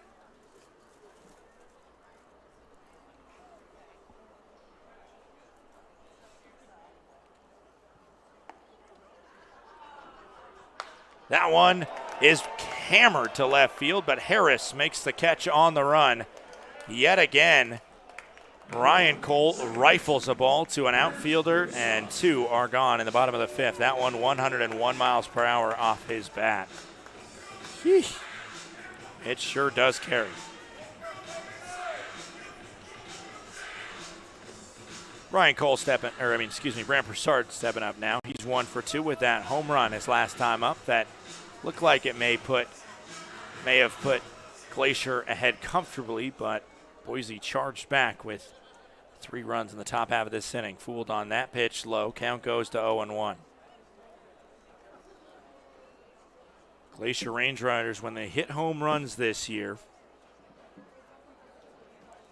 they have won 21 games. When they have lost, or when they have not hit home runs, they have only won 10. This one is going to be looped and foul. Count goes to 0-2 for Brant Broussard as Mike Peterson tries to work a 1-2-3 inning. There's warm-ups going on from a big right-hander right now in the pen. That might be Garrett Martin. Yeah, I think that is Garrett Martin warming up in the pen. Also got a new addition to the Glacier Range Riders staff. The addition, of course, of Dean Miller back to the lineup. This one swung on, hit too short, fielded, and thrown by Minder in time. Well, if the new pitcher comes in, I'll tell you about him. If he does, it might be Martin, it might be Barnett. Who knows? Let's reach in the bag and find out. We'll be right back for the 6th. It's 4-4.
The new pitcher for the Glacier Range Riders is number 35, Garrett Martin. I was correct to see him warming up. He's got a little bit of flow coming out of the back of that hat.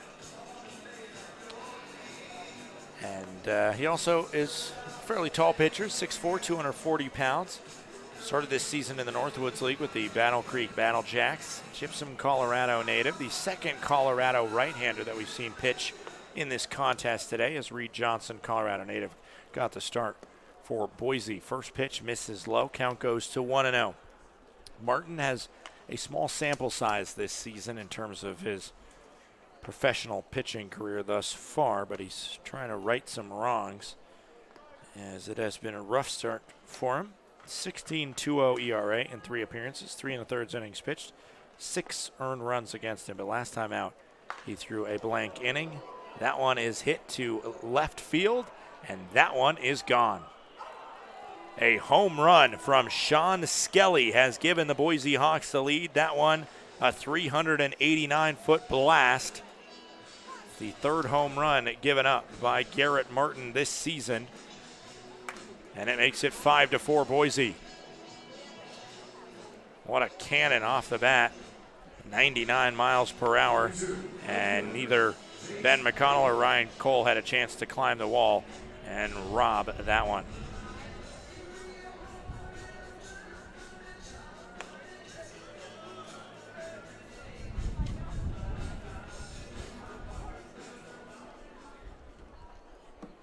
Sean Skelly goes to 2 for 2 on the day. That's his second RBI after he had a sacrifice fly earlier.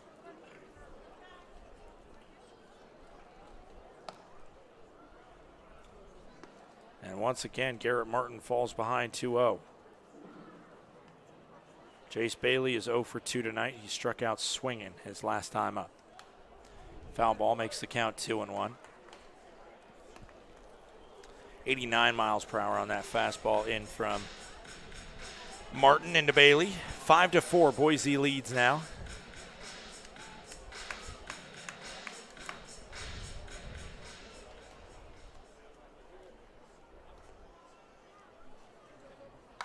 This one swung on.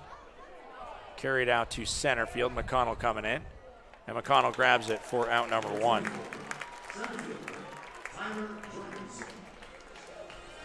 Up comes Tyler Jorgensen now. Jorgensen, what a contest it's been for him. He hit his first home run since the opening series of the year. All the way back when the Boise Hawks opened against Idaho Falls. He went yard for the first time of the season then. Has been in a dry spell in terms of the home run ball since. And then the last inning, led off with a home run, and it proved to be crucial because that was the straw that broke the camel's back. Maybe more than a straw, maybe a 5-pound weight at least that broke the camel's back of Kevin Kyle, brought him out of the game. And then we saw Brett Barnett come in and struggle. And of course I would put it, on my notes to talk about how stellar the Glacier Range Riders bullpen staff has been. Say that they haven't allowed an earned run, and of course it's a full jinx on my accord.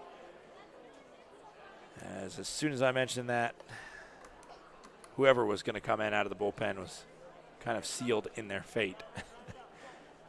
As Brett Barnett, the first bullpen pitcher, allowed 2 earned runs in his full inning.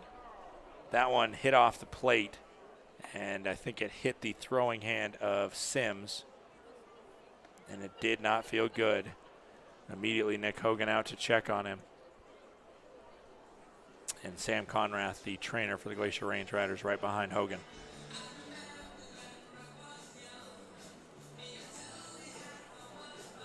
Austin Bates available off the bench as a replacement. That one could have hit the shoulder. Right now that's could have hit the shoulder rather than the offhand of Sims. So I think it's just a bruise on that right shoulder most likely, rather than the hit of the hand, which is good. You'd rather have the shoulder hit than the hand, I think.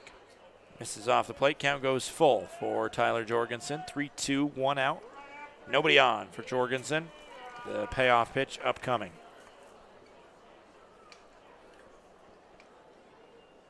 Swung on, carried into right field, and it'll one hop to David Kiriakou. A base hit from Tyler Jorgensen on the full count.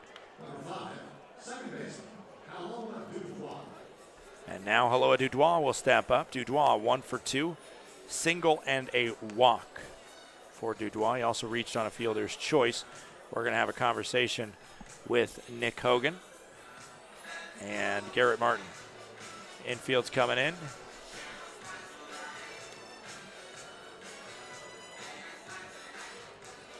And that'll be the end of the day for Garrett Martin. Just 1 out recorded and 1 run against him. The new pitcher will come in and see Haloa Dudois. Don't go anywhere. It might be a Range Riders and a professional debut.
Top of the 6th here, 5-4 Boise leads, and it is a professional debut for the new pitcher coming in, Mike Biasello. Biasello, the recent graduate of the University of Delaware, former Blue Hen, makes his way onto the diamond, and the first pitch will come in to Haloa Dudois, and it'll smack the strike zone. A solid start for the graduate of the Colonial Athletic Association School. 3 years, 3 seasons playing for Delaware. 5 wins, a 3.93 ERA, and 5 starts. That one misses. Count goes to 1-1.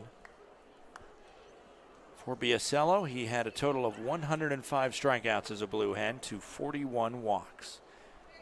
One of the additions to the active roster today, alongside of the reactivation of Dean Miller. Off-speed stuff misses low and away. Count goes to 2-1. 78-mile-per-hour off-speed pitch there. Slider, I think it was, from him. 2-1, 1 out. Swung on to right field. 1 hop to Kiriakou. The throw will come from Kiriakou to Tennyson. And No play will be made at either base. It's a single that pushes Jorgensen from first to third. Won't give you the final line yet on Garrett Martin because Jorgensen technically, if he comes across, will go on Martin's line. I can't give you the final line for Brett Barnett, however. 1 innings pitched, 2 hits, 2 runs, 1 earned, 1 strikeout, and 1 walk. 1 out here in the top of the 6th inning. Up steps Abraham Sequeira, batting in the 3-hole today. 0 for 2 is Sequeira. Reached on an error his last time up. First pitch, a strike in the zone. Count goes to 0-1. Perfect situation right here for the Glacier Range Riders. Be able to get a double play ball. Strikeout or pop up in the infield would do as well.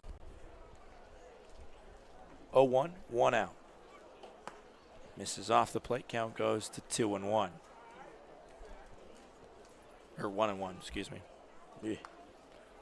Final game of a 14-game homestand for the Glacier Range Riders.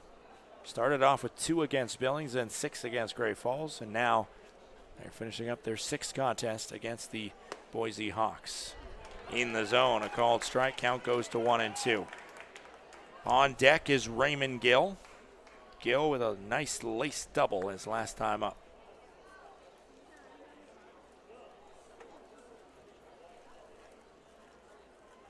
Biasello sets. Right-hander prepares to fire. Swung on. It's foul. We'll do 1-2 again as Biasello looks for his first professional strikeout. Looks for his first professional out, period, after the first batter that he saw. Hello, Dudois put it into right field on him.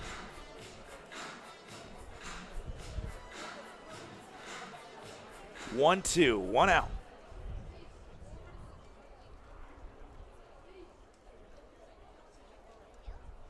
Pitch in from Biasello. Oof, nice little off-speed pitch that didn't miss by much. But it goes to 2-2.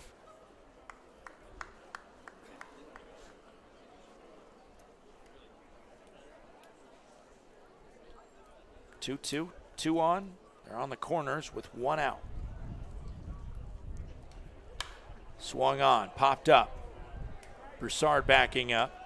Mason Tennyson, though, will be the one to make the play.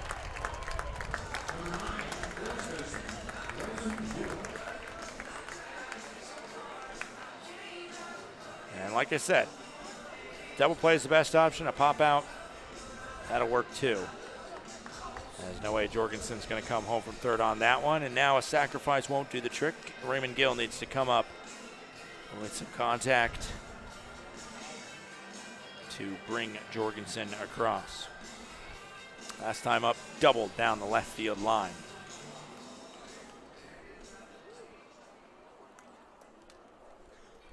Righty-righty matchup.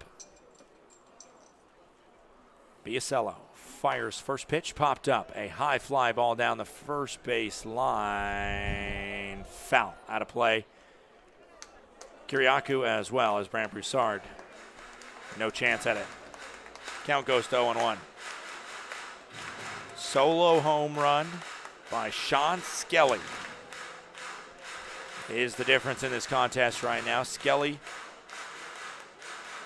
sent that ball over the left field fence and made it 5-4 Boise, as the Hawks have scored 4 unanswered runs after falling behind 4-1. Swung on and missed, and a good block by Sims behind the plate to keep that one in front of him. Count goes to 0-2, 2 outs, runners on the corners against Mike Biasello. Jorgensen is not his responsibility. Jorgensen reached on a single against the previous pitcher, Garrett Martin. However, man on first, Dudois, would go against the earned run total of Biasello, which right now, obviously, with just 1 out that he's recorded his professional career, is at 0. 0-2, 2 outs. Pitch comes in to Raymond Gill. Swung on and missed. A huge strikeout for Mike Biasello. We head to the bottom of the 6th. It is 5-4 after the Skelly solo blast.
Eddie McCabe leads off the bottom of the 6th here. Another inning of work expected for Mike Peterson.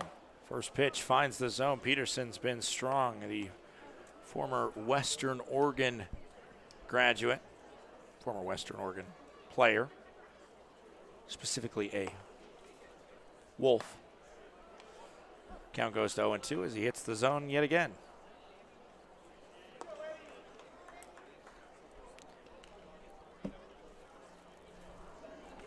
Oh-2 on McCabe, swung on, popped up. Over to make the play is Gill, and he will grab it right near the first base coach's box, and a pop out into foul territory is good for out number 1. Up comes Brody Wofford now. Mike Peterson, he is, like many baseball players, a guy that started his career at a JUCO. He played for the Walla Walla Community College squad, as well as summer ball for the Walla Walla Sweets in the West Coast League.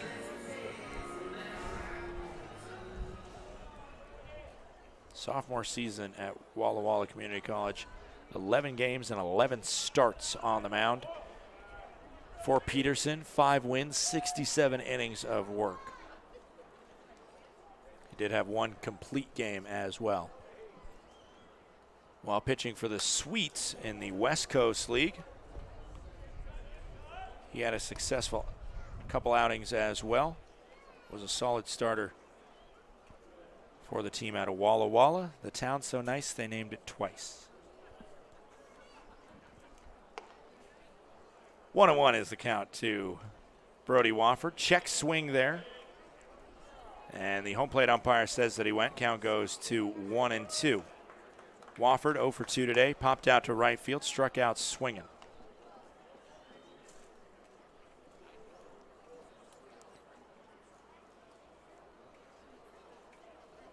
One, two, 1 out, bases empty coming in, a swing and a miss, and Wofford goes down on strikes for the 2nd time today. And up comes Dean Miller, the man who returned from the injured list just earlier today. The first at-bat that he had, he took it over the left field fence to the tune of 443 feet.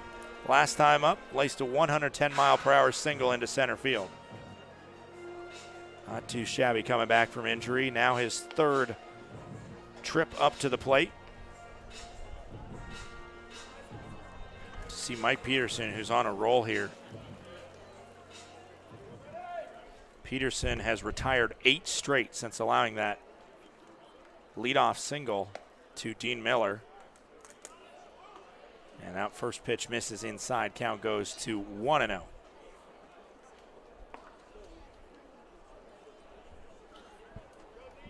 Just 4 hits by the Glacier Range Riders today. 2 of them by Dino. That one misses, counts 2-0 now. 2 outs. Peterson about to throw pitch number 35.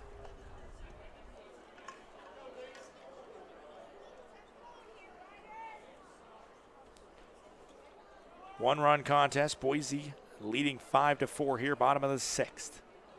Swing and a miss from Dean Miller. His 443-foot jack was off of a 2-0 count. Tried to do it again with that 2-0. Couldn't push it yard, couldn't make contact with it.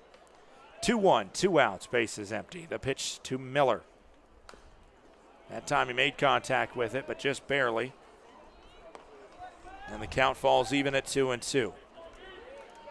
Dean Miller, what a journey it's been for him. Few years in the Red Sox system before being let loose. Found a home here. With the Glacier Range Riders, become a fan favorite pretty quickly. 2-2. Swung on and missed. Mike Peterson, 9 straight retired. He's cruising, and he's in line for a win. We head to the 7th inning, 5-4. Boise leads.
Back here, top of the 7th. It is a 2nd career professional appearance. Or maybe not professional. I got to double check my stats on that one.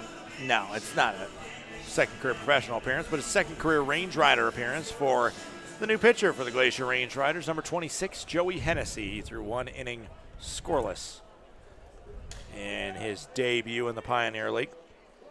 Comes here from the Atlantic League, where he pitched for the Charleston Dirty Birds. Ryan Wallstatt is the first batter that sees the new pitcher, Joey Hennessy. First pitch misses outside. Count goes to 1-0.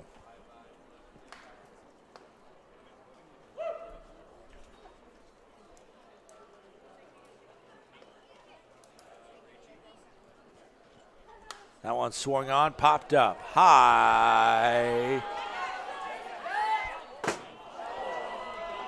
And it bounces around the seats before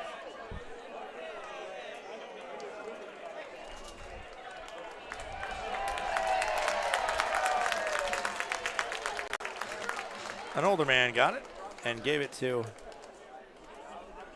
a kid that was also trying to chase it down. 1-1 is the count now after that foul ball. Exciting one. Count is 2-1. After today, the Glacier Range Riders have just 6 more home games. The next time you can hear my voice is on Friday night when the Glacier Range Riders take on the Great Falls Voyagers here at Flathead Field. Called strike. Count goes to 2-2. They have tomorrow off before heading on the road for the first time in over 2 weeks when they take to the Electric City to see the Voyagers out of Great Falls. Voyagers really on a skid right now as they have been commanded by Billings in a series with the Mustangs. Foul ball. We'll do 2-2 once more. Check around the league. How is it shaken out for all the sides involved? Missoula currently leads the North with a 19-9 record in the second half. 3.5 games over Billings. Billings at 16-13 in second. Idaho Falls in third at 14-14. And the Range Riders and the Voyagers currently both 14-15 to round out the 5. This one up the middle. Fielded by Mason Tennyson. No throw, though. Wow. What a phenomenal effort from Mason Tennyson to keep that one in the infield.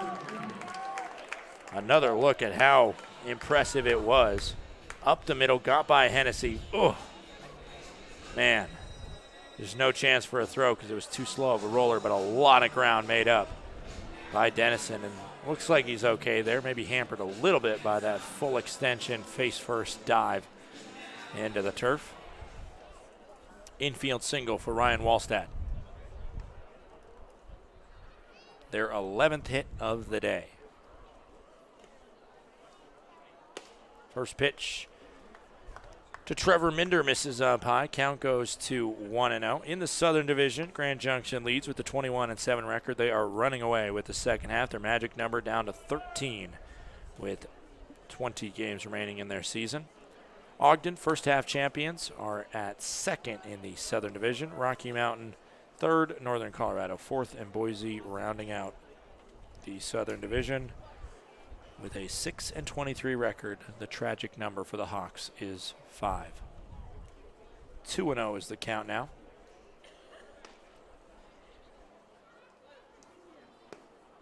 Make it 3-0 for Trevor Minder, who has yet to take the bat off his shoulder.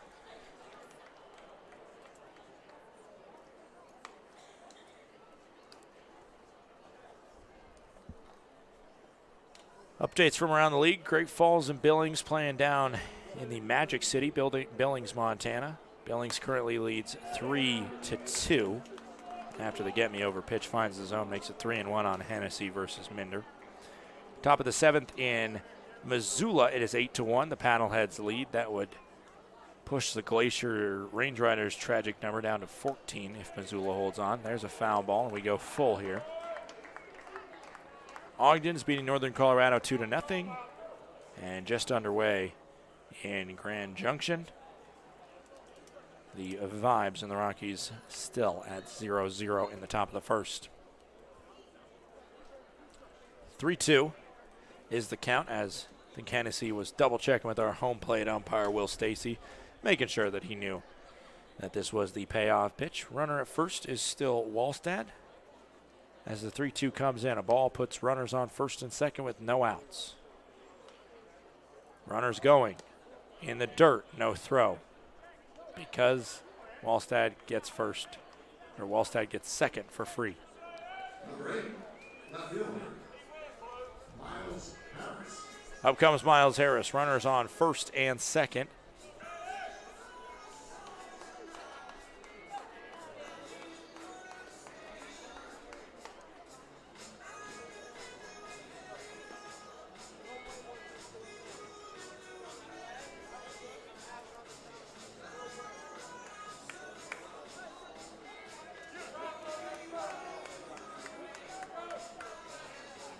Right now we're having some confusion because Nick Hogan is saying that that was strike 3.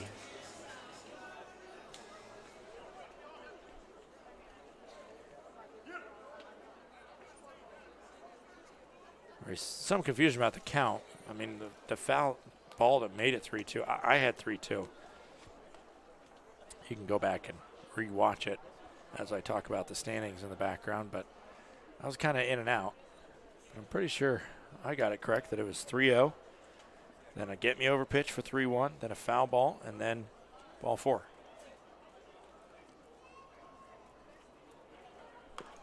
This one, a bunt dropped down, fielded by Hennessy. He'll throw to first for out number 1. Sacrifice bunt moves Wallstad to third, Minder to second. Up comes Sean Skelly, who's had himself a day. Clearly one of the MVPs for the Boise Hawks, and right now can break the game a little bit more open with a impressive hit if he's able to find one. Mike Spears is going to come out and talk with his pitcher, Joey Hennessy, for this second and third one-out situation.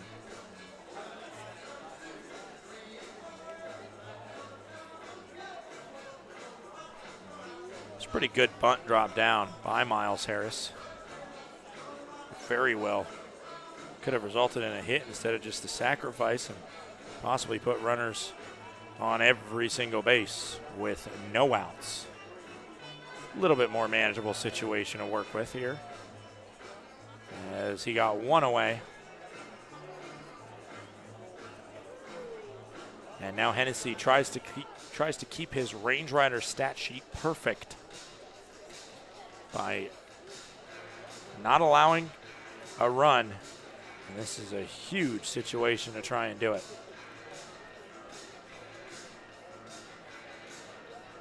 Second and third, Minder at second. At third is Wallstad. Wallstad reached on the infield single. Minder got himself on a walk.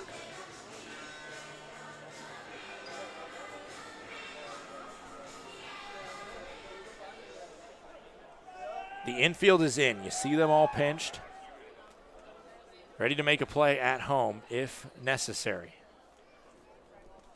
That one misses, gets by, and it will be a wild pitch to score the 6th run of the game for the Boise Hawks. And Drew Sims is in a lot of pain right now.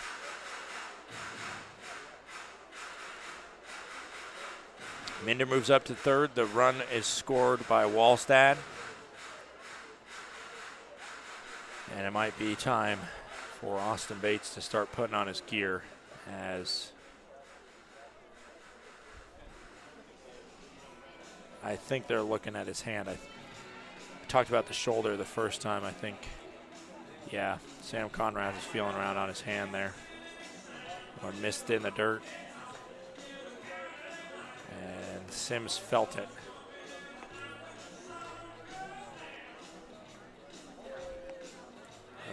He's in a lot of pain there. Ooh, you can almost guess that it will be Austin Bates, as he's down in the bullpen right now taking some warm-up pitches for himself to possibly come into this game. I don't know, though. Drew Sims. Yeah, he's going to come out here.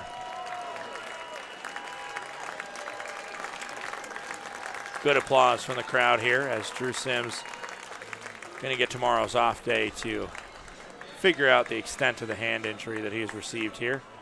And Austin Bates going to finish up his warm-up in the pen, and he'll be ready to step in and do the catching duties from here on out.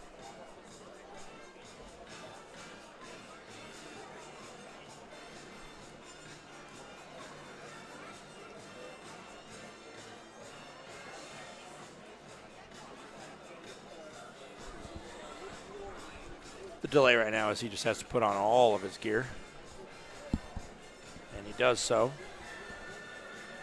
Hopefully he stays clean behind the plate, because I do not know what the option is to catch if we go beyond Austin Bates.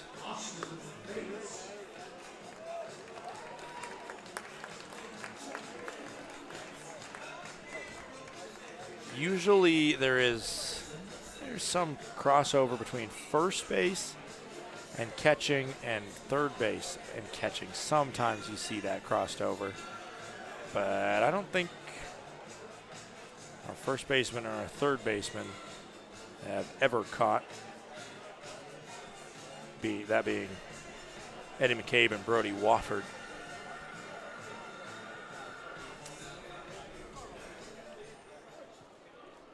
Yeah, it might be sketchy if anything happens to Bates, but hopefully he's good to go. He's coming on now, and time is called by Skelly. 6-4 after the wild pitch brings home the run. Wallstad scoring on that wild pitch. There's a called strike into Skelly. Count goes to 1-1 after the long pause. Skelly, that solo jack that stands right now as the winning run when he went yard against Garrett Martin last inning. This one laced into left field, right over the head of Eddie McCabe over there. And now going for two, caught at second. A good throw in there from left field. Ryan Cole to Brant Broussard, 7-4 on the throw out, but it's an RBI single for Sean Skelly. Makes the score 7-4 here in the top of the seventh.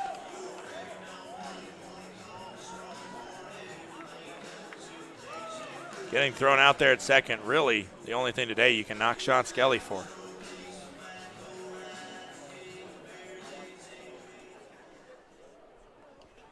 Seven to 4, a 3-run lead for the Boise Hawks as Jace Bailey steps up with 2 outs and nobody on. First pitch hits the zone. Count goes to 0-1. Bailey 0 for 3 as he is grounded out, struck out, and flied out. Range Riders have already clinched this series. They're going for a 5-1 series victory rather than 4-2. If the score held up as it is now, it would be 4-2. Pitch misses high. Count goes to 1-1.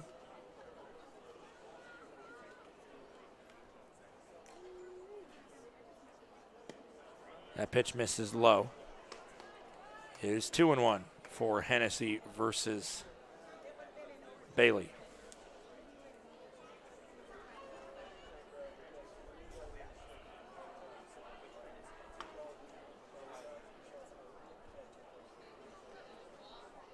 Two one. Misses. It's 3-1.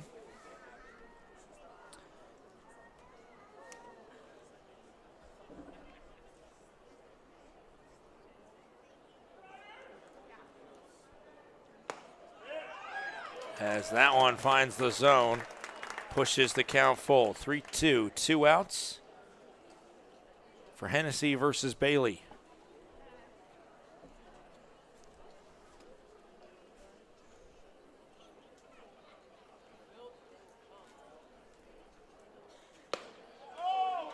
Ball 4. Bailey didn't take the bat off his shoulder, earned himself a walk. It's been his most productive plate appearance of the day. Tyler Jorgensen Talk about productive plate appearances. He has had a ton today. Single, homer, single after a ground out to start.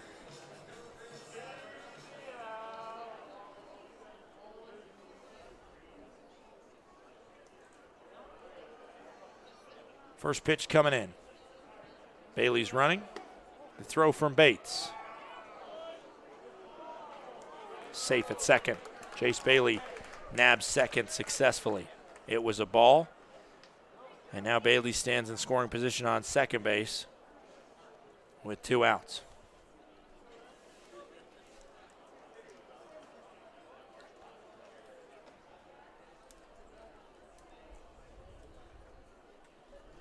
Swung on, a high fly ball out to left field. McConnell tracking back. McConnell calls off Cole, and McConnell makes the catch in front of the scoreboard. 2 across, it's 7-4 Boise. We head to the 7th inning stretch.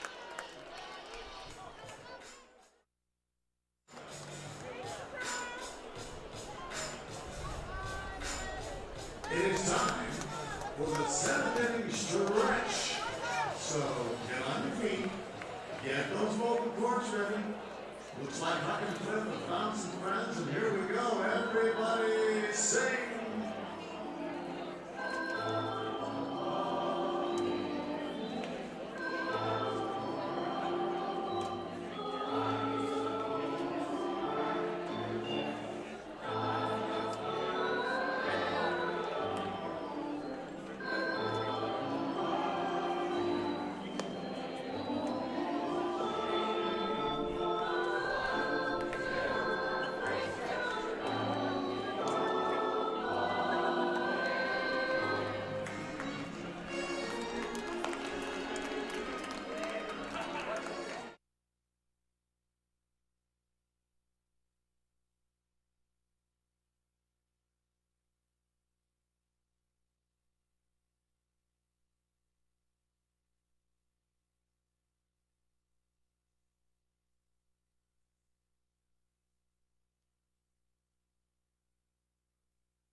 Back here, we are in the bottom of the 7th inning, and it's Kevin Pindell, a.k.a. Buddy Pindell, with a 5.32 ERA, 4-4 record.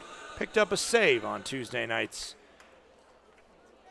battle with the Glacier Range Riders. He finished that contest off to get that save, and he's going to see Ben McConnell to lead off the bottom of the 7th inning.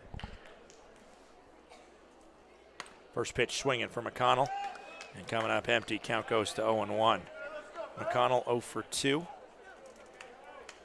Hit 2 oppo balls, a line out and a fly out, both to left field.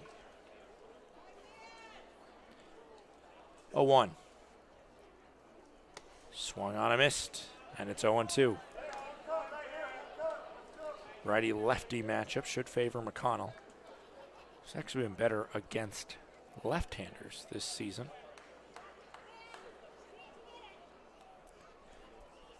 0-2 coming in to McConnell. Misses. 1-2. Glacier Range Riders, how do their final few games line up? Well, with 19 games remaining, tell you once they finish this series, then it's 3 6-game sets. The first one is a 6-game set, home and home, 3 games each, with Great Falls. I already mentioned that one, where the Glacier Range Riders host the Voyagers This one's pounded also the opposite way. Will it fall? No. It will be the left fielder, Harris, over to make the play on that one. F7 for the third time today as McConnell goes to 0 for 3. Up comes Austin Bates now batting in the 7th spot, replacing the injured Drew Sims. So after that, 3 games on the road, 3 games at home, 6-game total series versus Great Falls. Then it's 6 games on the road at Missoula. And that really will be the place, essentially, where the Range Riders season could end if it goes poorly for them. Foul ball makes the count 0-1. If they find a way to stay afloat, then they get 6 more against the Voyagers, starting it off at home with 3 games, the final 3 games of the year on September 5th, 6th, and 7th against the Voyagers before they finish it off with a 3-game series on the road at Great Falls. Finish off the inaugural season for the Glacier Range Riders. And again, it's getting far-flung at this point, but there still is a possibility that Range Riders make a run and find a second-half crown and march into the playoffs in their inaugural season. The 0-2 with 1 out coming into Bates. Another foul ball.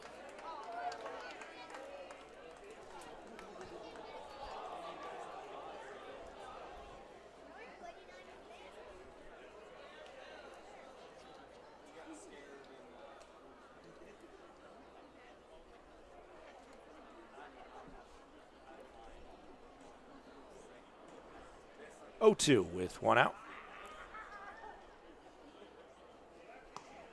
Misses. Bates is able to see the first ball of this at-bat. Bottom of the 7th inning here. Glacier Range Riders very happy they don't have too many mega road trips anymore. Twice to Great Falls, which is not too far of a drive over the Rocky Mountains. To Great Falls, which is in the Rocky Mountain front on the other side.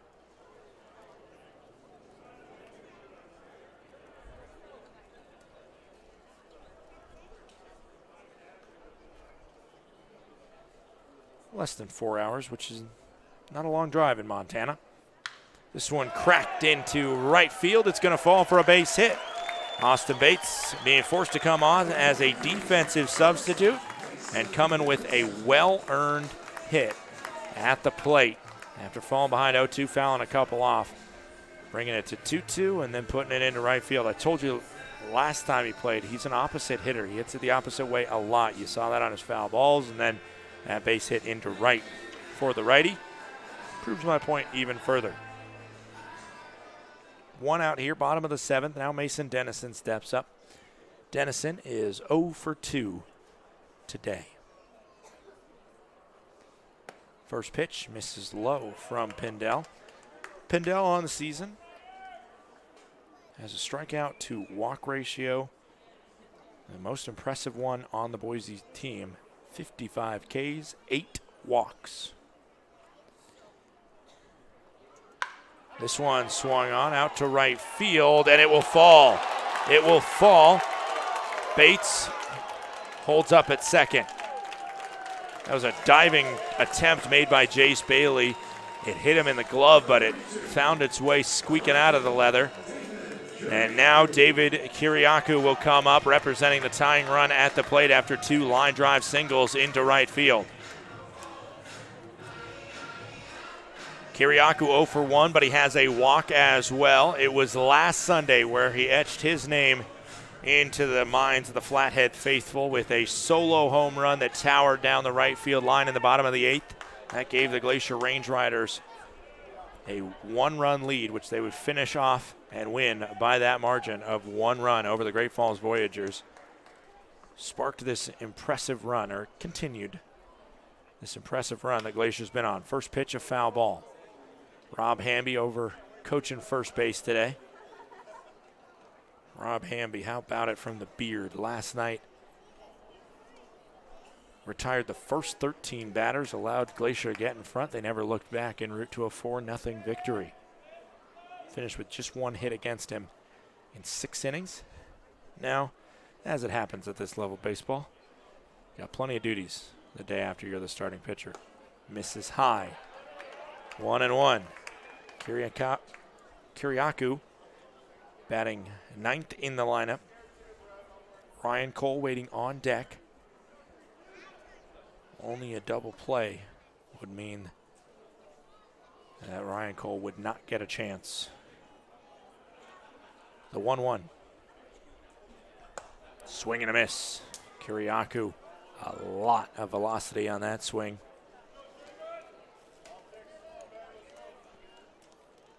Count goes to 1-2. If you were wondering, Kiriakou, that last name I asked David before the game, it's Greek.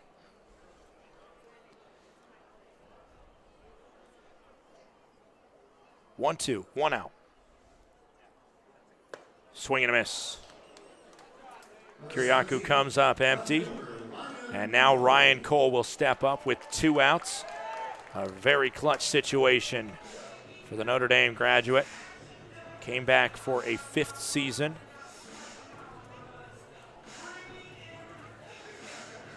And it was a great decision by him to return for that 5th season. Part of a magical run with the Fighting Irish. Upsetting Tennessee, the #1 ranked team in the country in the Super Regional, booking their trip to Omaha. Ryan Cole was an everyday member of that Fighting Irish squad. First pitch coming in to Cole from the pitcher, Buddy Pendell. Misses. Count goes to 1-0. On deck is Brant Broussard. On second, Austin Bates. Pretty good wheels from him, especially for a catcher. You don't expect to be one of the fastest guys on the team, but Bates can move. 1-0 with 2 outs. That one's in the zone, a called strike.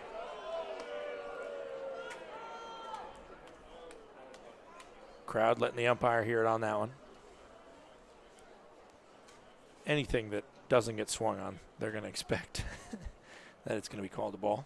That's how the crowd gets at this point late in a close contest. 1-1. That one definitely missed. We go to 2-1. Pendell will throw pitch number 20. The game has slowed down considerably here in the late innings.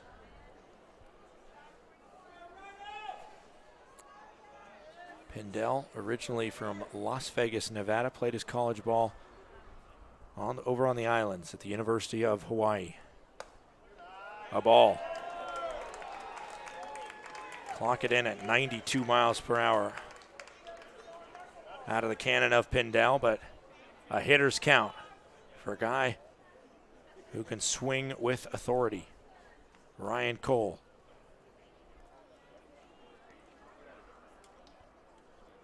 (3-1), 2 outs.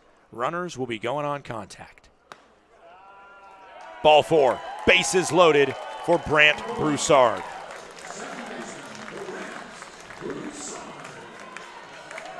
Not only are the bases loaded, but with runners going on contact, there is a lot of speed on these base paths. Austin Bates,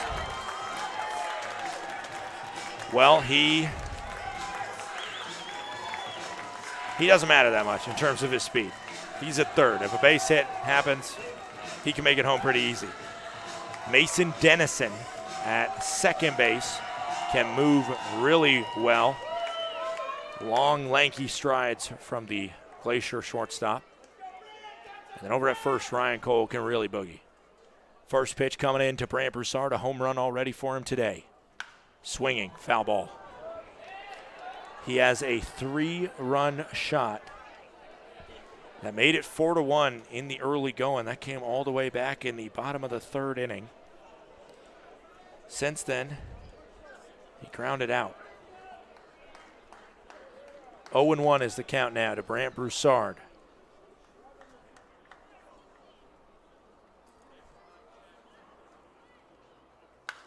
Another foul ball. And Broussard falls behind 0-2. One of the most experienced players on this team, Brant Broussard. Since day one, he has been looked upon as a leader, both on the field and off. The first true walk-off in franchise history came off his bat when he forced an error out of the Billings third baseman to win the game here at Flathead Field. Bottom of the seventh, 2 outs, 0-2 count. Pindell tries to find the punch-out pitch. Another foul ball. Broussard protects the plate and stays alive. Pindell will throw his 25th pitch of this inning. No runs across for him thus far. But right now, Glacier Range Riders realizing this might be their best chance to cash in on some runs. Draw this game within 3. 0-2.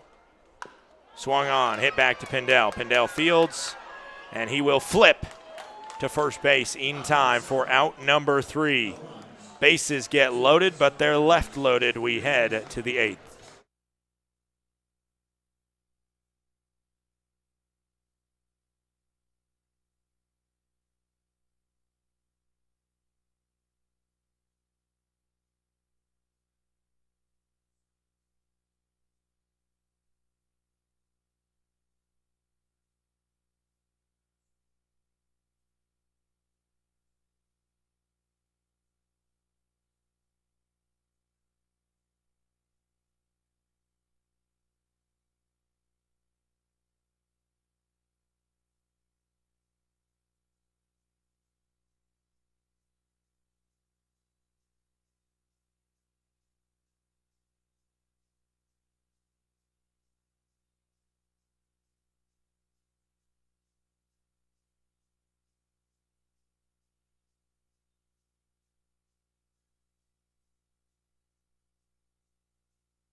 Joey Hennessy out there for his second inning of work. He is stung for 2 runs in his first inning. Right now, however, in line for the loss is number 35, Garrett Martin.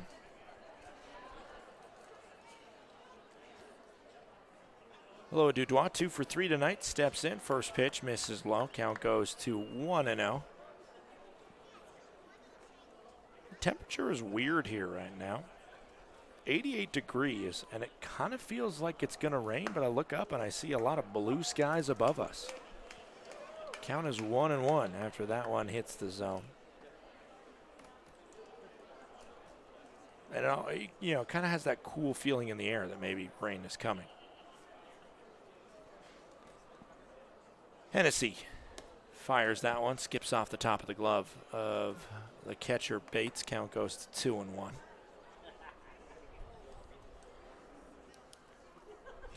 Glacier Range Riders, they've struggled on Sunday games in general. 4-7 record on Sundays, 4-8 in day games. Winter games that start before 5 p.m. 2-1, swung on and missed.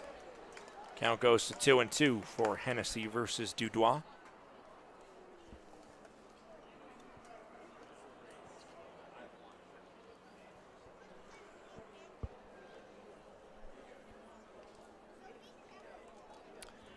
Two with no outs. Misses. We go 3-2.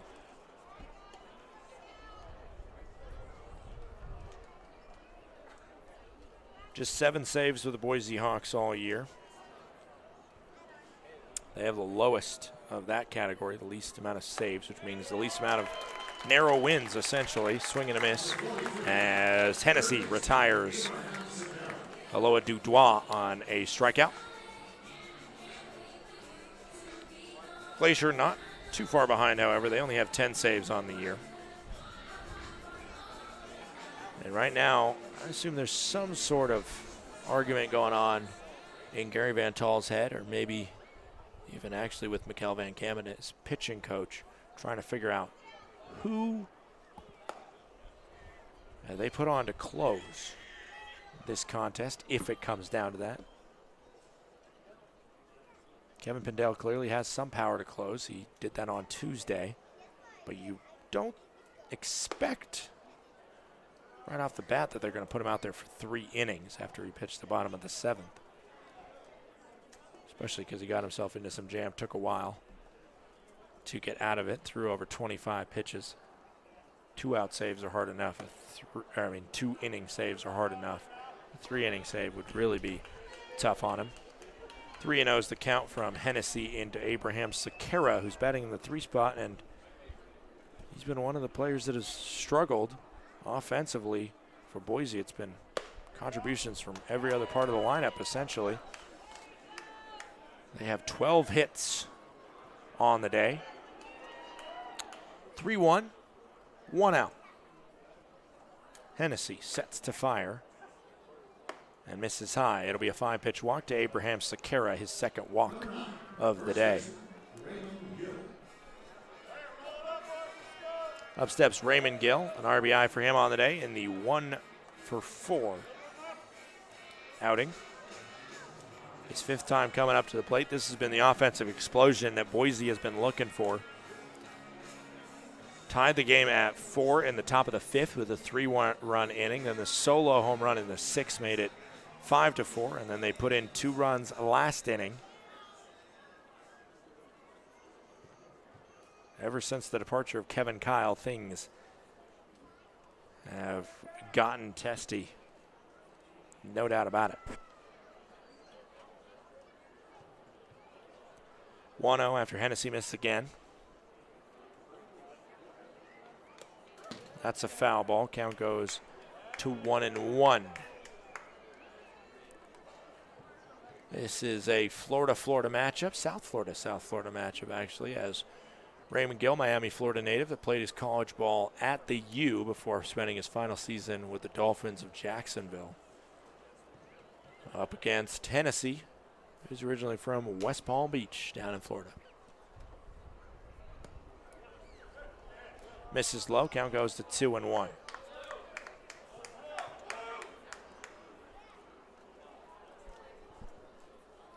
Hennessy at 38 pitches thrown. Look over the pen. No action going on for the Range Riders right now. I think Nathan Thomas may be starting to do something. Pickoff attempt down to first after the pitch is unsuccessful. It's 3-1, and a ball would be the 2nd straight 5-pitch walk for Joey Hennessy. Hennessy. Runners going. Swung on, foul ball, we go full.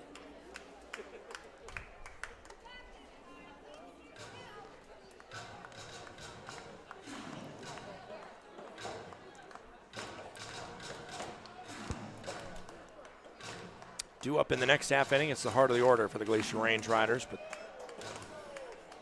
2 out of the 3 in the 3-4-5 have struggled. McCabe and Wofford today. Not gotten the output they've wanted, but Dean Miller clearly has done quite a bit. This one's hit foul down the third baseline. Gill refuses to go down easy. 3-2, 1 out, runner on first. Sakara's wanting to run. As this is a rare couple times where we've seen some steal signs given to Boise Hawks players.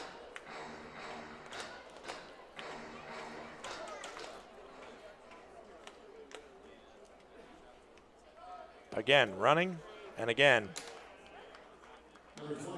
It will be ball 4, 2 straight walks from Joey Hennessy. Runners now on first and second with 1 out.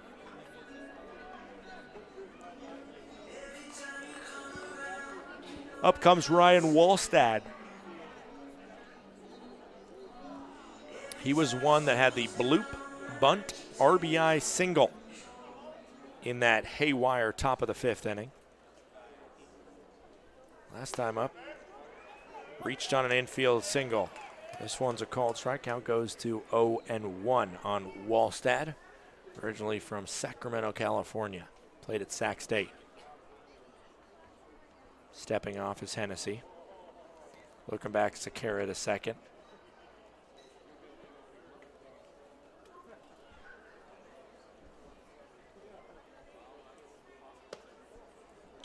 So that one will avoid the zone. Count goes to 1-1.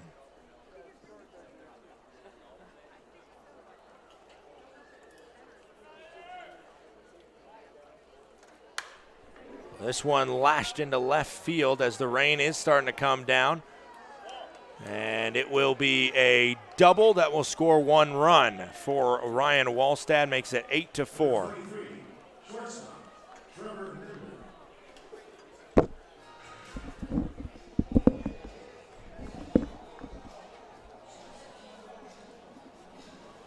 An RBI double from Ryan Wallstad.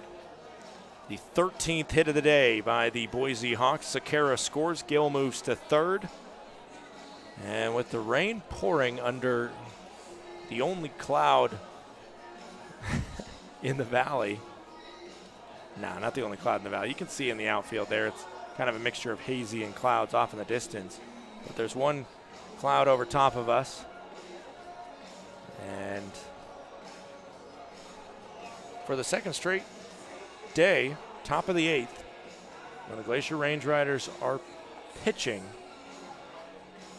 it has been kind of a motto of rain, rain, go away. Will it come back in the bottom of the 8th like it didn't do last night? Maybe, maybe not. We'll see. Joey Hennessy now has runners on second and third with 1 out after that Wallstad RBI double. Infield's in as this one's popped up. Brody Wofford comes over. Wofford fields over near first, and it'll be 2 gone in the top of the 8th.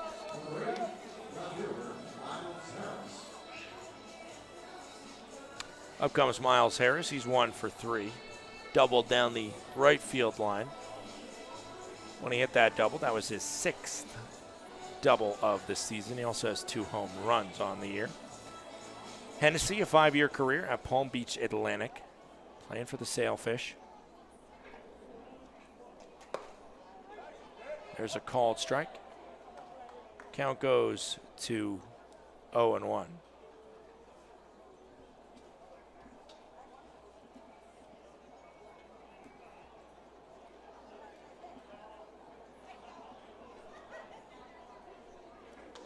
That one misses. Bounce back to Bates. The throw home. Safe at the plate.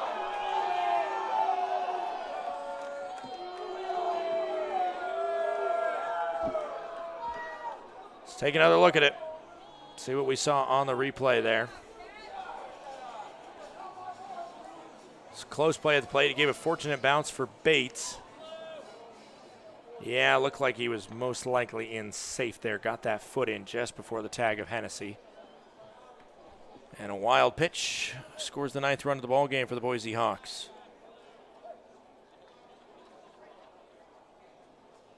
(9-4). The Hawks now lead. Swing and a miss. Makes the count 1-2 on Miles Harris. With 2 outs here. Rain still coming down. You can barely tell in your screen. It's raining just like it did last night on another Palm Beach Atlantic pitcher, Drew Holwiger. Count goes to 2-2 when that one misses. Wallstad sitting at third. Another insurance run possible for the Glacier or for the Boise Hawks offense. The worst offense in the league. They put up 10 runs today to the tune of 13 hits. Foul ball keeps it at 2-2.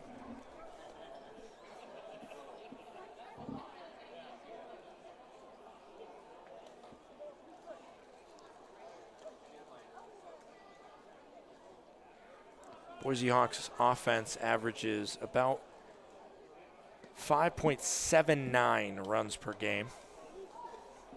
Count goes full here, 3-2 on Harris. Just under 6 runs a game. Put up 9 here through 7 2/3 innings on offense. 3-2, 2 outs. Ball 4. Number 44, catcher, Sean Scully. Starting to see a warm-up. I think it's Nate Thomas warming up in the pen. We'll likely see him in the top of the ninth if we don't see him a little bit sooner. Runners on the corners for Sean Skelly, who has been phenomenal today. Sacrifice fly, a home run, and 2 singles for Skelly. How about it? 1 run, 3 RBIs.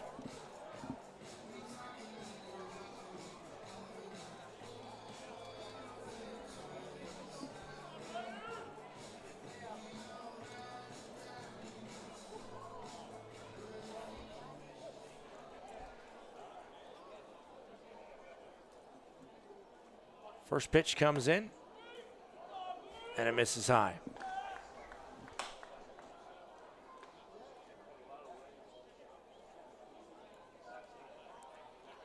1-0 coming in to Skelly now.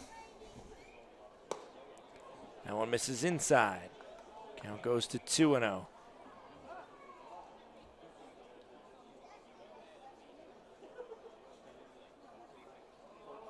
Hennessy's strike percentage right now at 45%.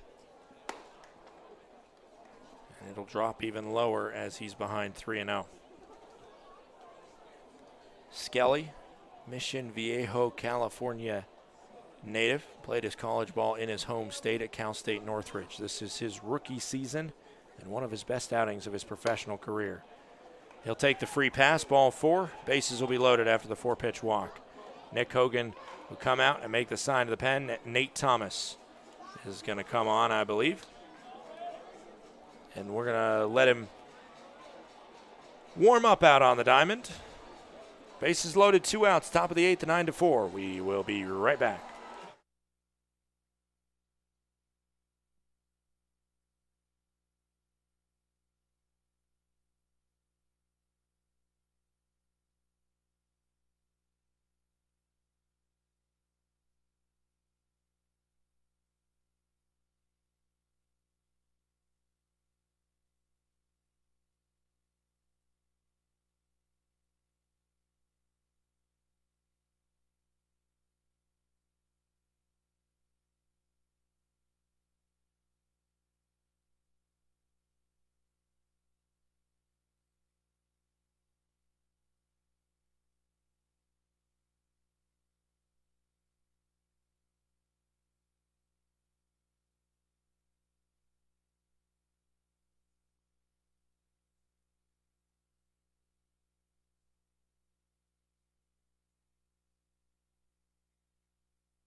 It'll be Jace Bailey with a clutch opportunity to really expand this lead for the Boise Hawks, and he'll see the new pitcher, Nathan Thomas. Thomas has been a key fixture since arriving in the Flathead Valley, and now with the retirement of Austin Steinfort, likely taking over one of the closing roles that Steinfort helped fill along with Justin Coleman. Basically, it's been one day on, one day off for Coleman. There's that one. Coleman and Thomas, as that one misses. I don't know where it missed. Maybe a little bit low. Count goes to 2-0. No pity from the home plate umpire on the bases loaded 2-out situation. Thomas sets and prepares to fire. That one gets some pity. A called strike. Count goes to 2-1. For Thomas, a 0.79 ERA, 1-0 record, 12 appearances. And he has 13 strikeouts and 4 walks.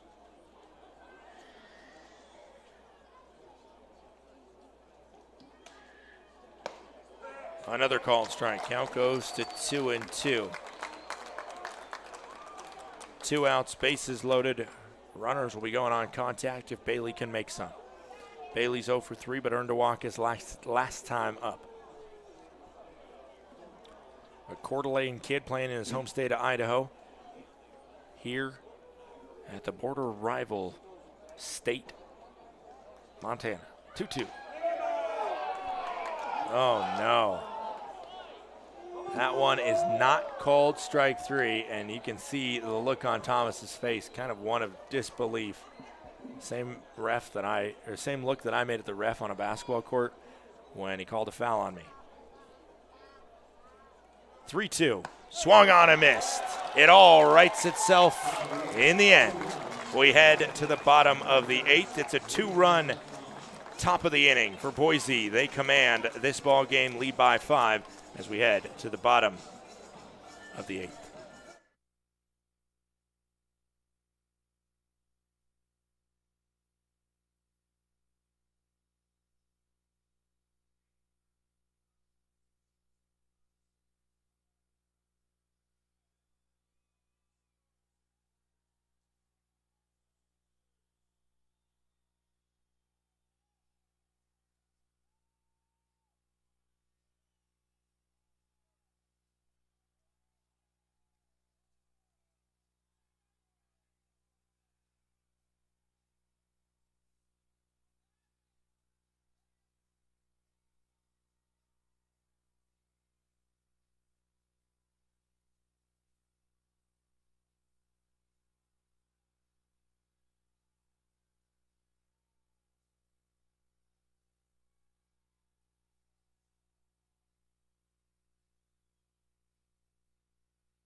Well, fans, it looks like we're going into a lightning delay. That's what I assume is happening here, as we had a long meeting in between the top of the 8th and the bottom of the 8th with our umpires, as well as the trainer for the Glacier Range Rider, Sam Conrath, who I believe monitors the lightning in the area. Got a notification on his phone that said a lightning strike was within 10 miles, and that means we are sent into a delay.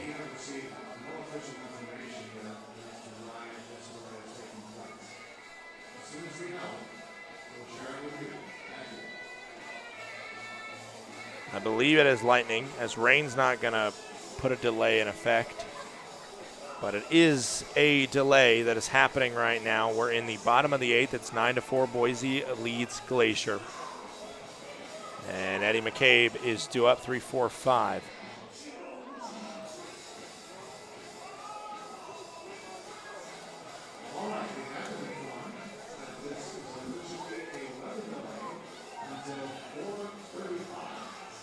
So it'll be 4:35 Mountain Time, 6:35 Eastern, 5:35 Central, 4:35 Pacific. If Haloa Duda's family is watching in Hawaii, I do not know what the difference is. I looked it up at one point.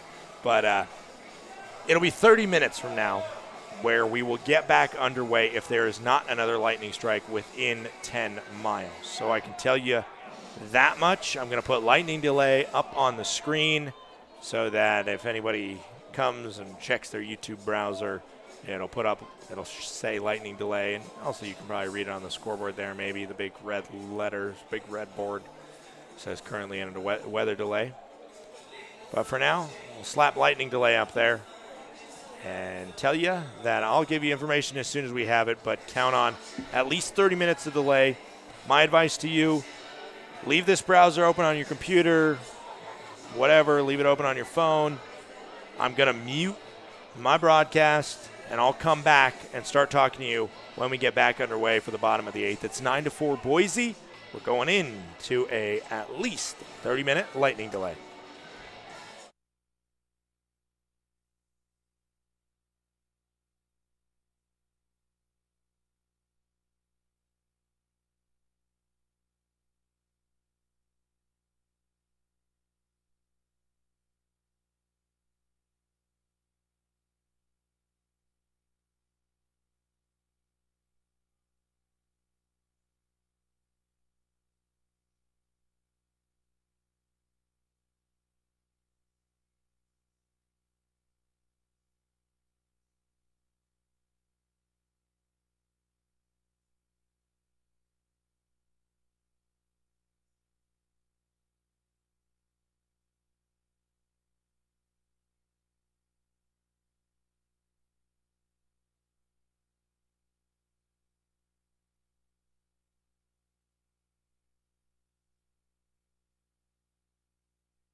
Hello, ladies and gentlemen, and welcome back to the Flathead Valley and Flathead Field.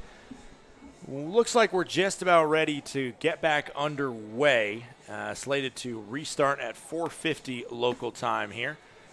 New pitcher is warming up, getting ready to go, so just so everybody wakes up, I know it's not too late anywhere unless you're watching over in Europe, but yeah, we're just about ready to get back going, so grab your dinner, grab whatever you got to do, finish up your chores if you're doing that, and lock in for another inning and a half of baseball. 9-4, Boise leads. About to get underway in just a few minutes here. Don't go anywhere.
Welcome back. We are just about ready to get back underway after about a 45-minute lightning and rain delay. Looks like we had a sun coming back out, and Eddie McCabe will come out. See if the delay and the chance for the Range Riders to think about the past couple innings that have gone so wrong for them. See if that can produce some sort of offensive magic here. New pitcher is Mitch Lyons coming in. Mitch Lyons, 2-6 record, a 7.25 ERA. This is his 22nd appearance. He has made 9 starts, including a start in this series. First pitch, laced to second, fielded by Dudois. Dudois throws, and it will pull the man off the bag. Well, I guess we'll take an E4 to start off. If you're a Range Riders fan, that's, kind of the motto, I guess. Let me make sure that it will be officially scored as an error.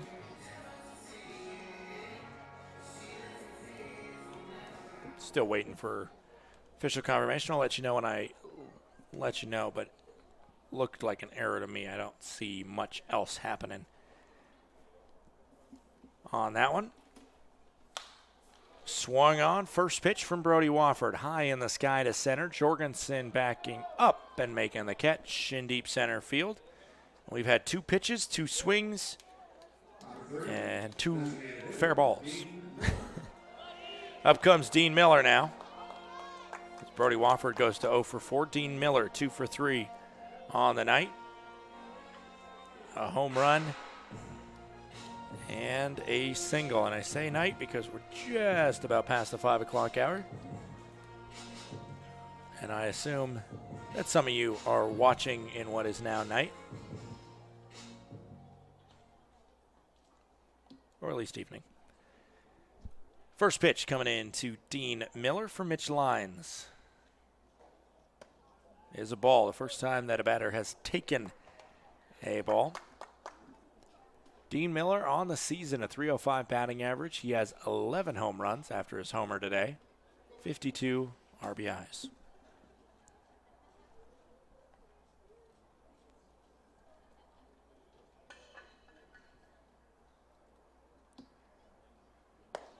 The 1-0 misses low. Count goes to 2-0.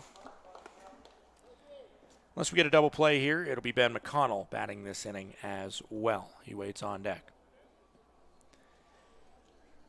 In case you're wondering, I do have the crowd mic turned up. It is just eerily silent here. This one swung on, foul ball, over near Nick Hogan, coaching third base. Count goes to 2-1.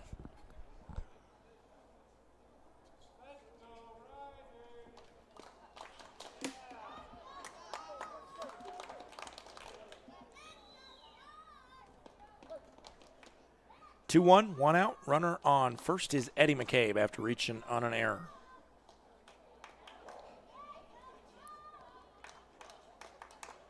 Dean Miller prepares to receive the pitch from Mitch Lyons. Called ball. Count goes to 3-1. A reminder of the defense for the Boise Hawks. Skelly behind the plate, Sakara at third, Minder at short, Dutois at second, and Gill at first. The outfield from left to right. Harris, Jorgensen, and Jace Bailey. I can tell you, Harris in left field, he is backed way up over there. 3-1 into Dean Miller. Laces it into center field. It's going to be another base hit for Dean Miller, who has returned to the lineup to the tune of a 3-for-4 game. Wow. How about it from Dean Miller? That one launched off his bat at 112 miles per hour. He makes it look so easy. Ben McConnell steps up. He's 0 for 3 today. 3 F7s.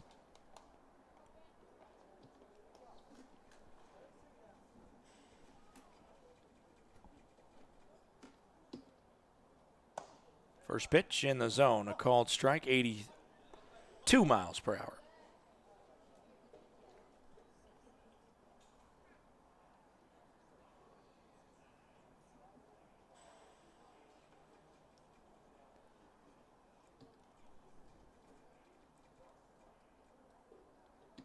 Oh, 1.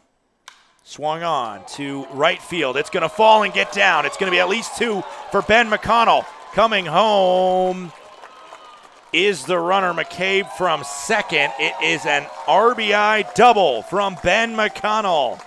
9-5 here with 1 out in the bottom of the 8th.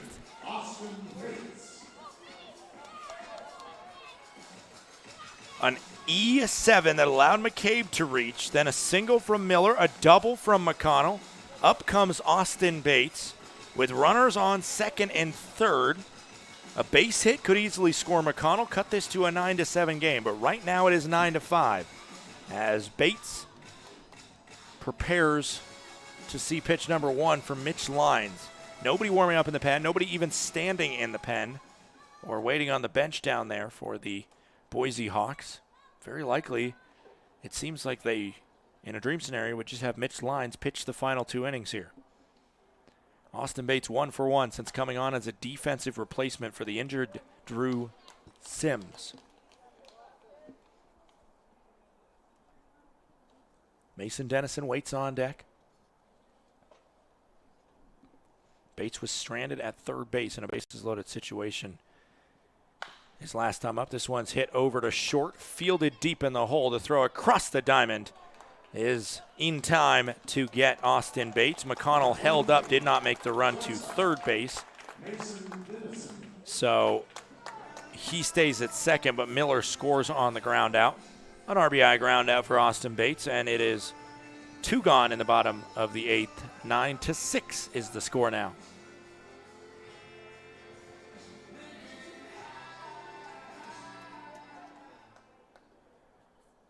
Up comes Mason Tennyson with his former Kaiser teammate Ben McConnell standing on second base, trying to drive him home. 1 for 3 is Mason Tennyson, singled into left field his last time up. Swinging and a miss on the first pitch that he sees. Count goes to 0-1.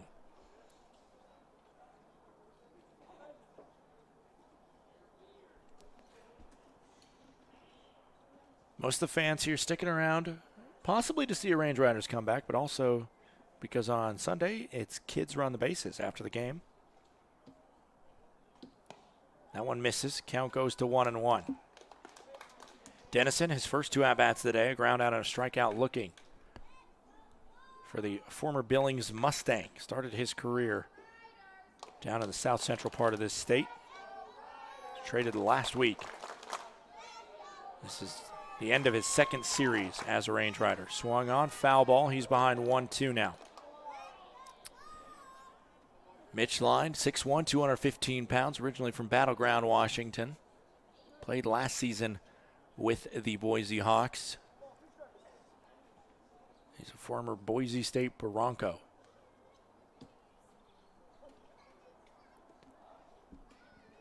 One, two outs. The Lines sets on the mound.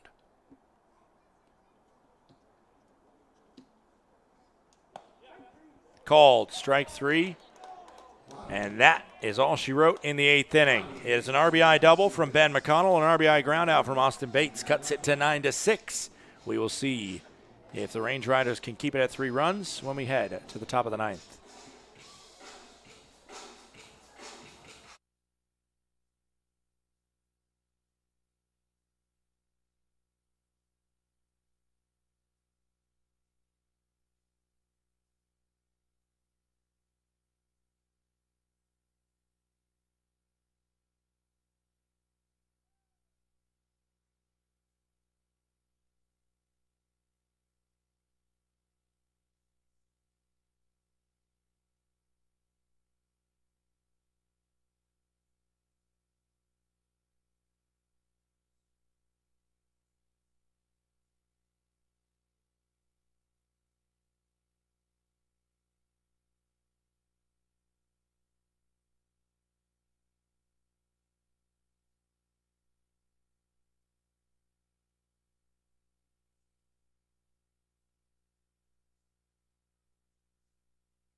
Top of the 9th, it's Tyler Jorgensen to lead off this half inning.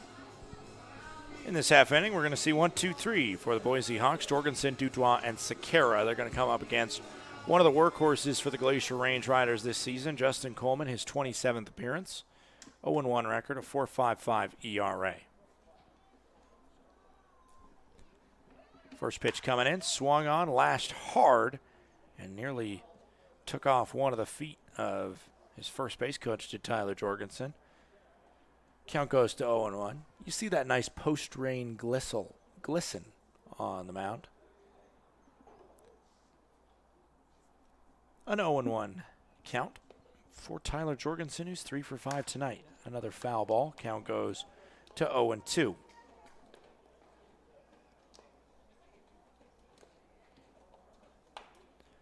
Justin Coleman, a closer on this squad.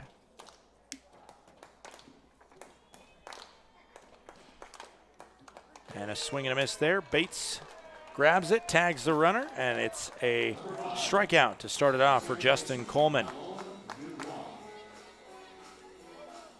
Up comes Soloa Dutois, 2 for 4 tonight. The rain delay was definitely not appreciated by the Boise Hawks, as they already have a heck of a road trip tonight as they head to Idaho Falls right after the conclusion of this contest.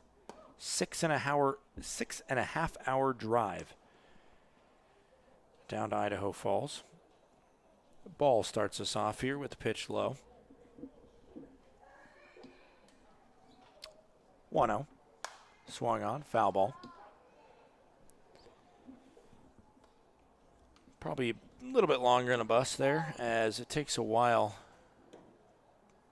to eventually meet up with the interstate in Missoula. And they will definitely be finishing that drive in the dark. Misses up. Count goes to 2-1.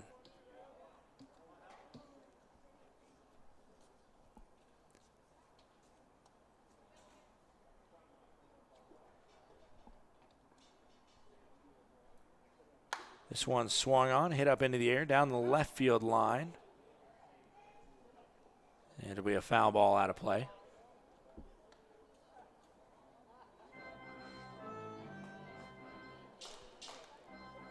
Two, no outs.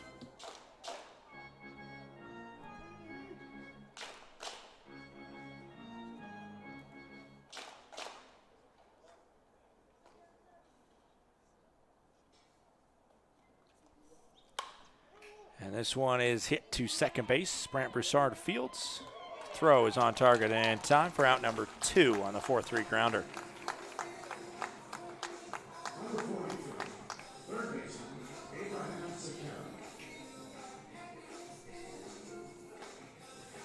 Abraham Sequeira comes up. He's 0 for 3. Does have 2 walks as well.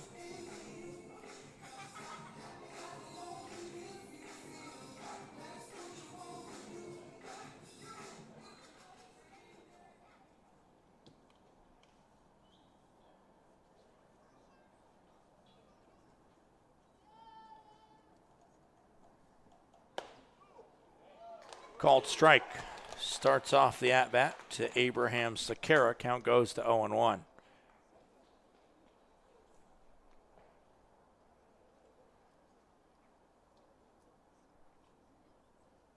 This one swung on and missed. Sequeira is down 0-2.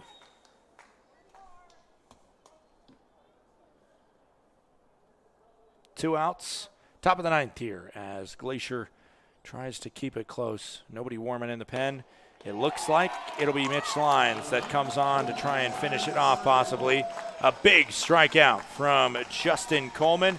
He, per usual, looks impressive in the top of the 9th. We head to the bottom half of the 9th. Last chance for the Glacier Range Riders. Due up Kiriakou, Cole, and Broussard.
Back here, we are in the bottom of the ninth. The Glacier Range Riders try and find a way to win this contest after they fell behind as far as 9-4. 2 runs the last inning. Cuts it to 9-6.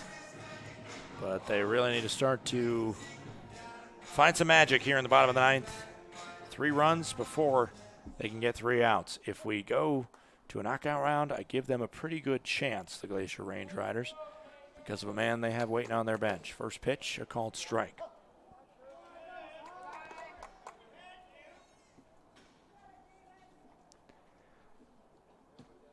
David Kiriakou 0 for 2 today.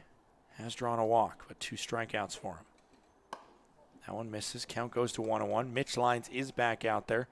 It's a 3-run lead for Boise, but because Mitch Lyons came in the last inning with a 5-run lead, he will not get a save if he finishes this one off. 1-1. Misses up high. Count goes to 2-1.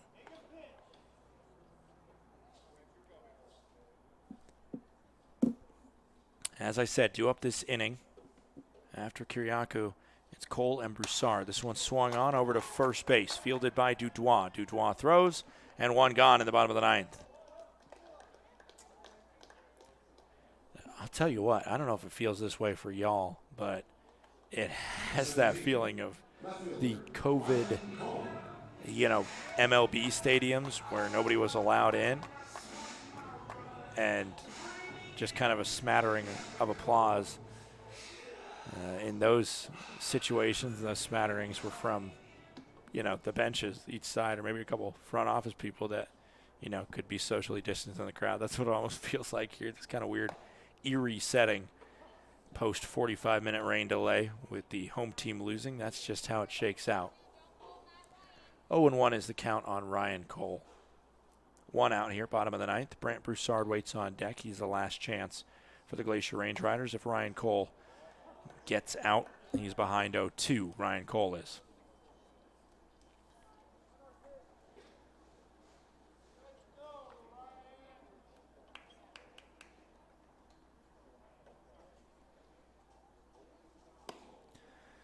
Ball 1, misses away. Count goes to 1-2.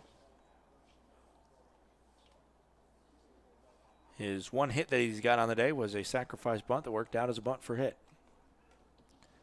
1-2 with 1 out into Cole. Check swing. Appeal over to first. He did not go. We go to 2-2. It's beautiful weather right now. This is the perfect time, I think, to play baseball. 5:10, 82 degrees, but it feels a little cooler because the rain cooled things off a bit. 2-2 with 1 out into Cole. Swings on it, fouls it back.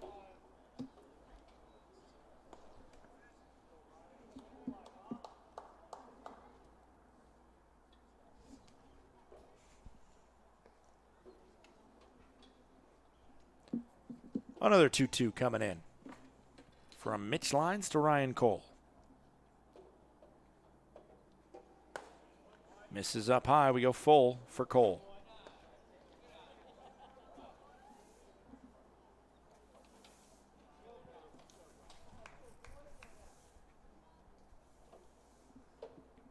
Three-two, 1 out. Bottom of the ninth, bases empty. Swung on, hit over to third. Sakara fields. Sakara throws, and the Range Riders are down to their last out in game number 6 of this 6-game series, and it's represented by Brant Broussard. 1 for 4 tonight is Broussard, but his most painful at-bat was the last one after a homer on his second at-bat, a 3-run shot that put Glacier up 4-1. He had the bases loaded with 2 outs last time up, and he grounded it back to the pitcher to end the inning. 2 outs, bottom of the ninth, 9-6 our score. First pitch bends him off the plate a little bit. Count goes to 1-0 for Brant Broussard. Broussard, his second home run of the season when he toppled that one over the left field fence. Now the 1-0. Foul ball. On deck is Eddie McCabe, who sparked that 2-run bottom of the 8th inning last time. 1-1 is the count now.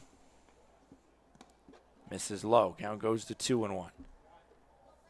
Range Riders cannot afford an out. If they do allow an out, it is ball game over here at their home field and the official end of this long, arduous, but exciting and fun 14-game homestand.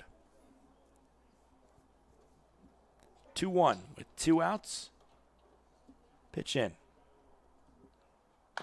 Hit on the ground, over to third. Sakara fields. Sakara throws, and that is out number 3, out number 27 for the Boise Hawks. They get the job done here on this Sunday afternoon into evening affair between the two sides. Boise wins 9-6. Won't waste your time too much with telling you all the stats because I know you've been waiting long enough to just see the end of this ball game. But what I can tell you is the winning pitcher will be Mike Peterson. Peterson allowed no earned runs over 3 innings pitched, 4 strikeouts and 1 walk. Reed Johnson, the starter, allowed 4 earned runs over 3 innings, 3 strikeouts and 1 walk. Pindell pitched 1 inning scoreless, and Lyons pitches the final 2, allowing 2 earned runs. The loss goes to Garrett Martin, 1 earned run, and no strikeouts, no walks over 1/3 of an innings pitched, and again, no save in this matchup. Offensively, who stood out? Well, a lot of different Boise Hawks stood out. 3 for 6 day for Tyler Jorgensen, 3 for 5 for Wallstad, and of course Skelly, a 3 for 3 day. Stellar. Dean Miller, 3 for 4 in his return from the IL, including a home run that went 443 feet when he came up. Scoring summary, I won't go through it all, but the game was really made in those late middle innings with the Jorgensen home run, the Gill RBI double, Wallstad RBI single, Skelly RBI home run, or of course it's an RBI home run, Minder scoring on a wild pitch, Skelly getting an RBI single, and then the Wallstad RBI double and another wild pitch that scored a run in the top of the 8th inning. Home runs from Skelly, Jorgensen on the Boise Hawks side, and home runs from Dean Miller and Brant Broussard on the Glacier Range Riders side. That'll do it for me, Scott Gladstone. Please, if you're a Glacier Range Riders fan or just a baseball fan in general, join us on this Friday as the Glacier Range Riders are back at home. They start a Friday, Saturday, Sunday weekend series with the Glacier Range Riders. Also, be sure to check them out on the road. They play at Great Falls on Tuesday, Wednesday, and Thursday of this week. Once again, happy birthday to Livingston Morris, celebrating his 24th birthday. And other than that, it's a 9-6 loss for the Glacier Range Riders. Please have a great rest of your night and stay safe out there.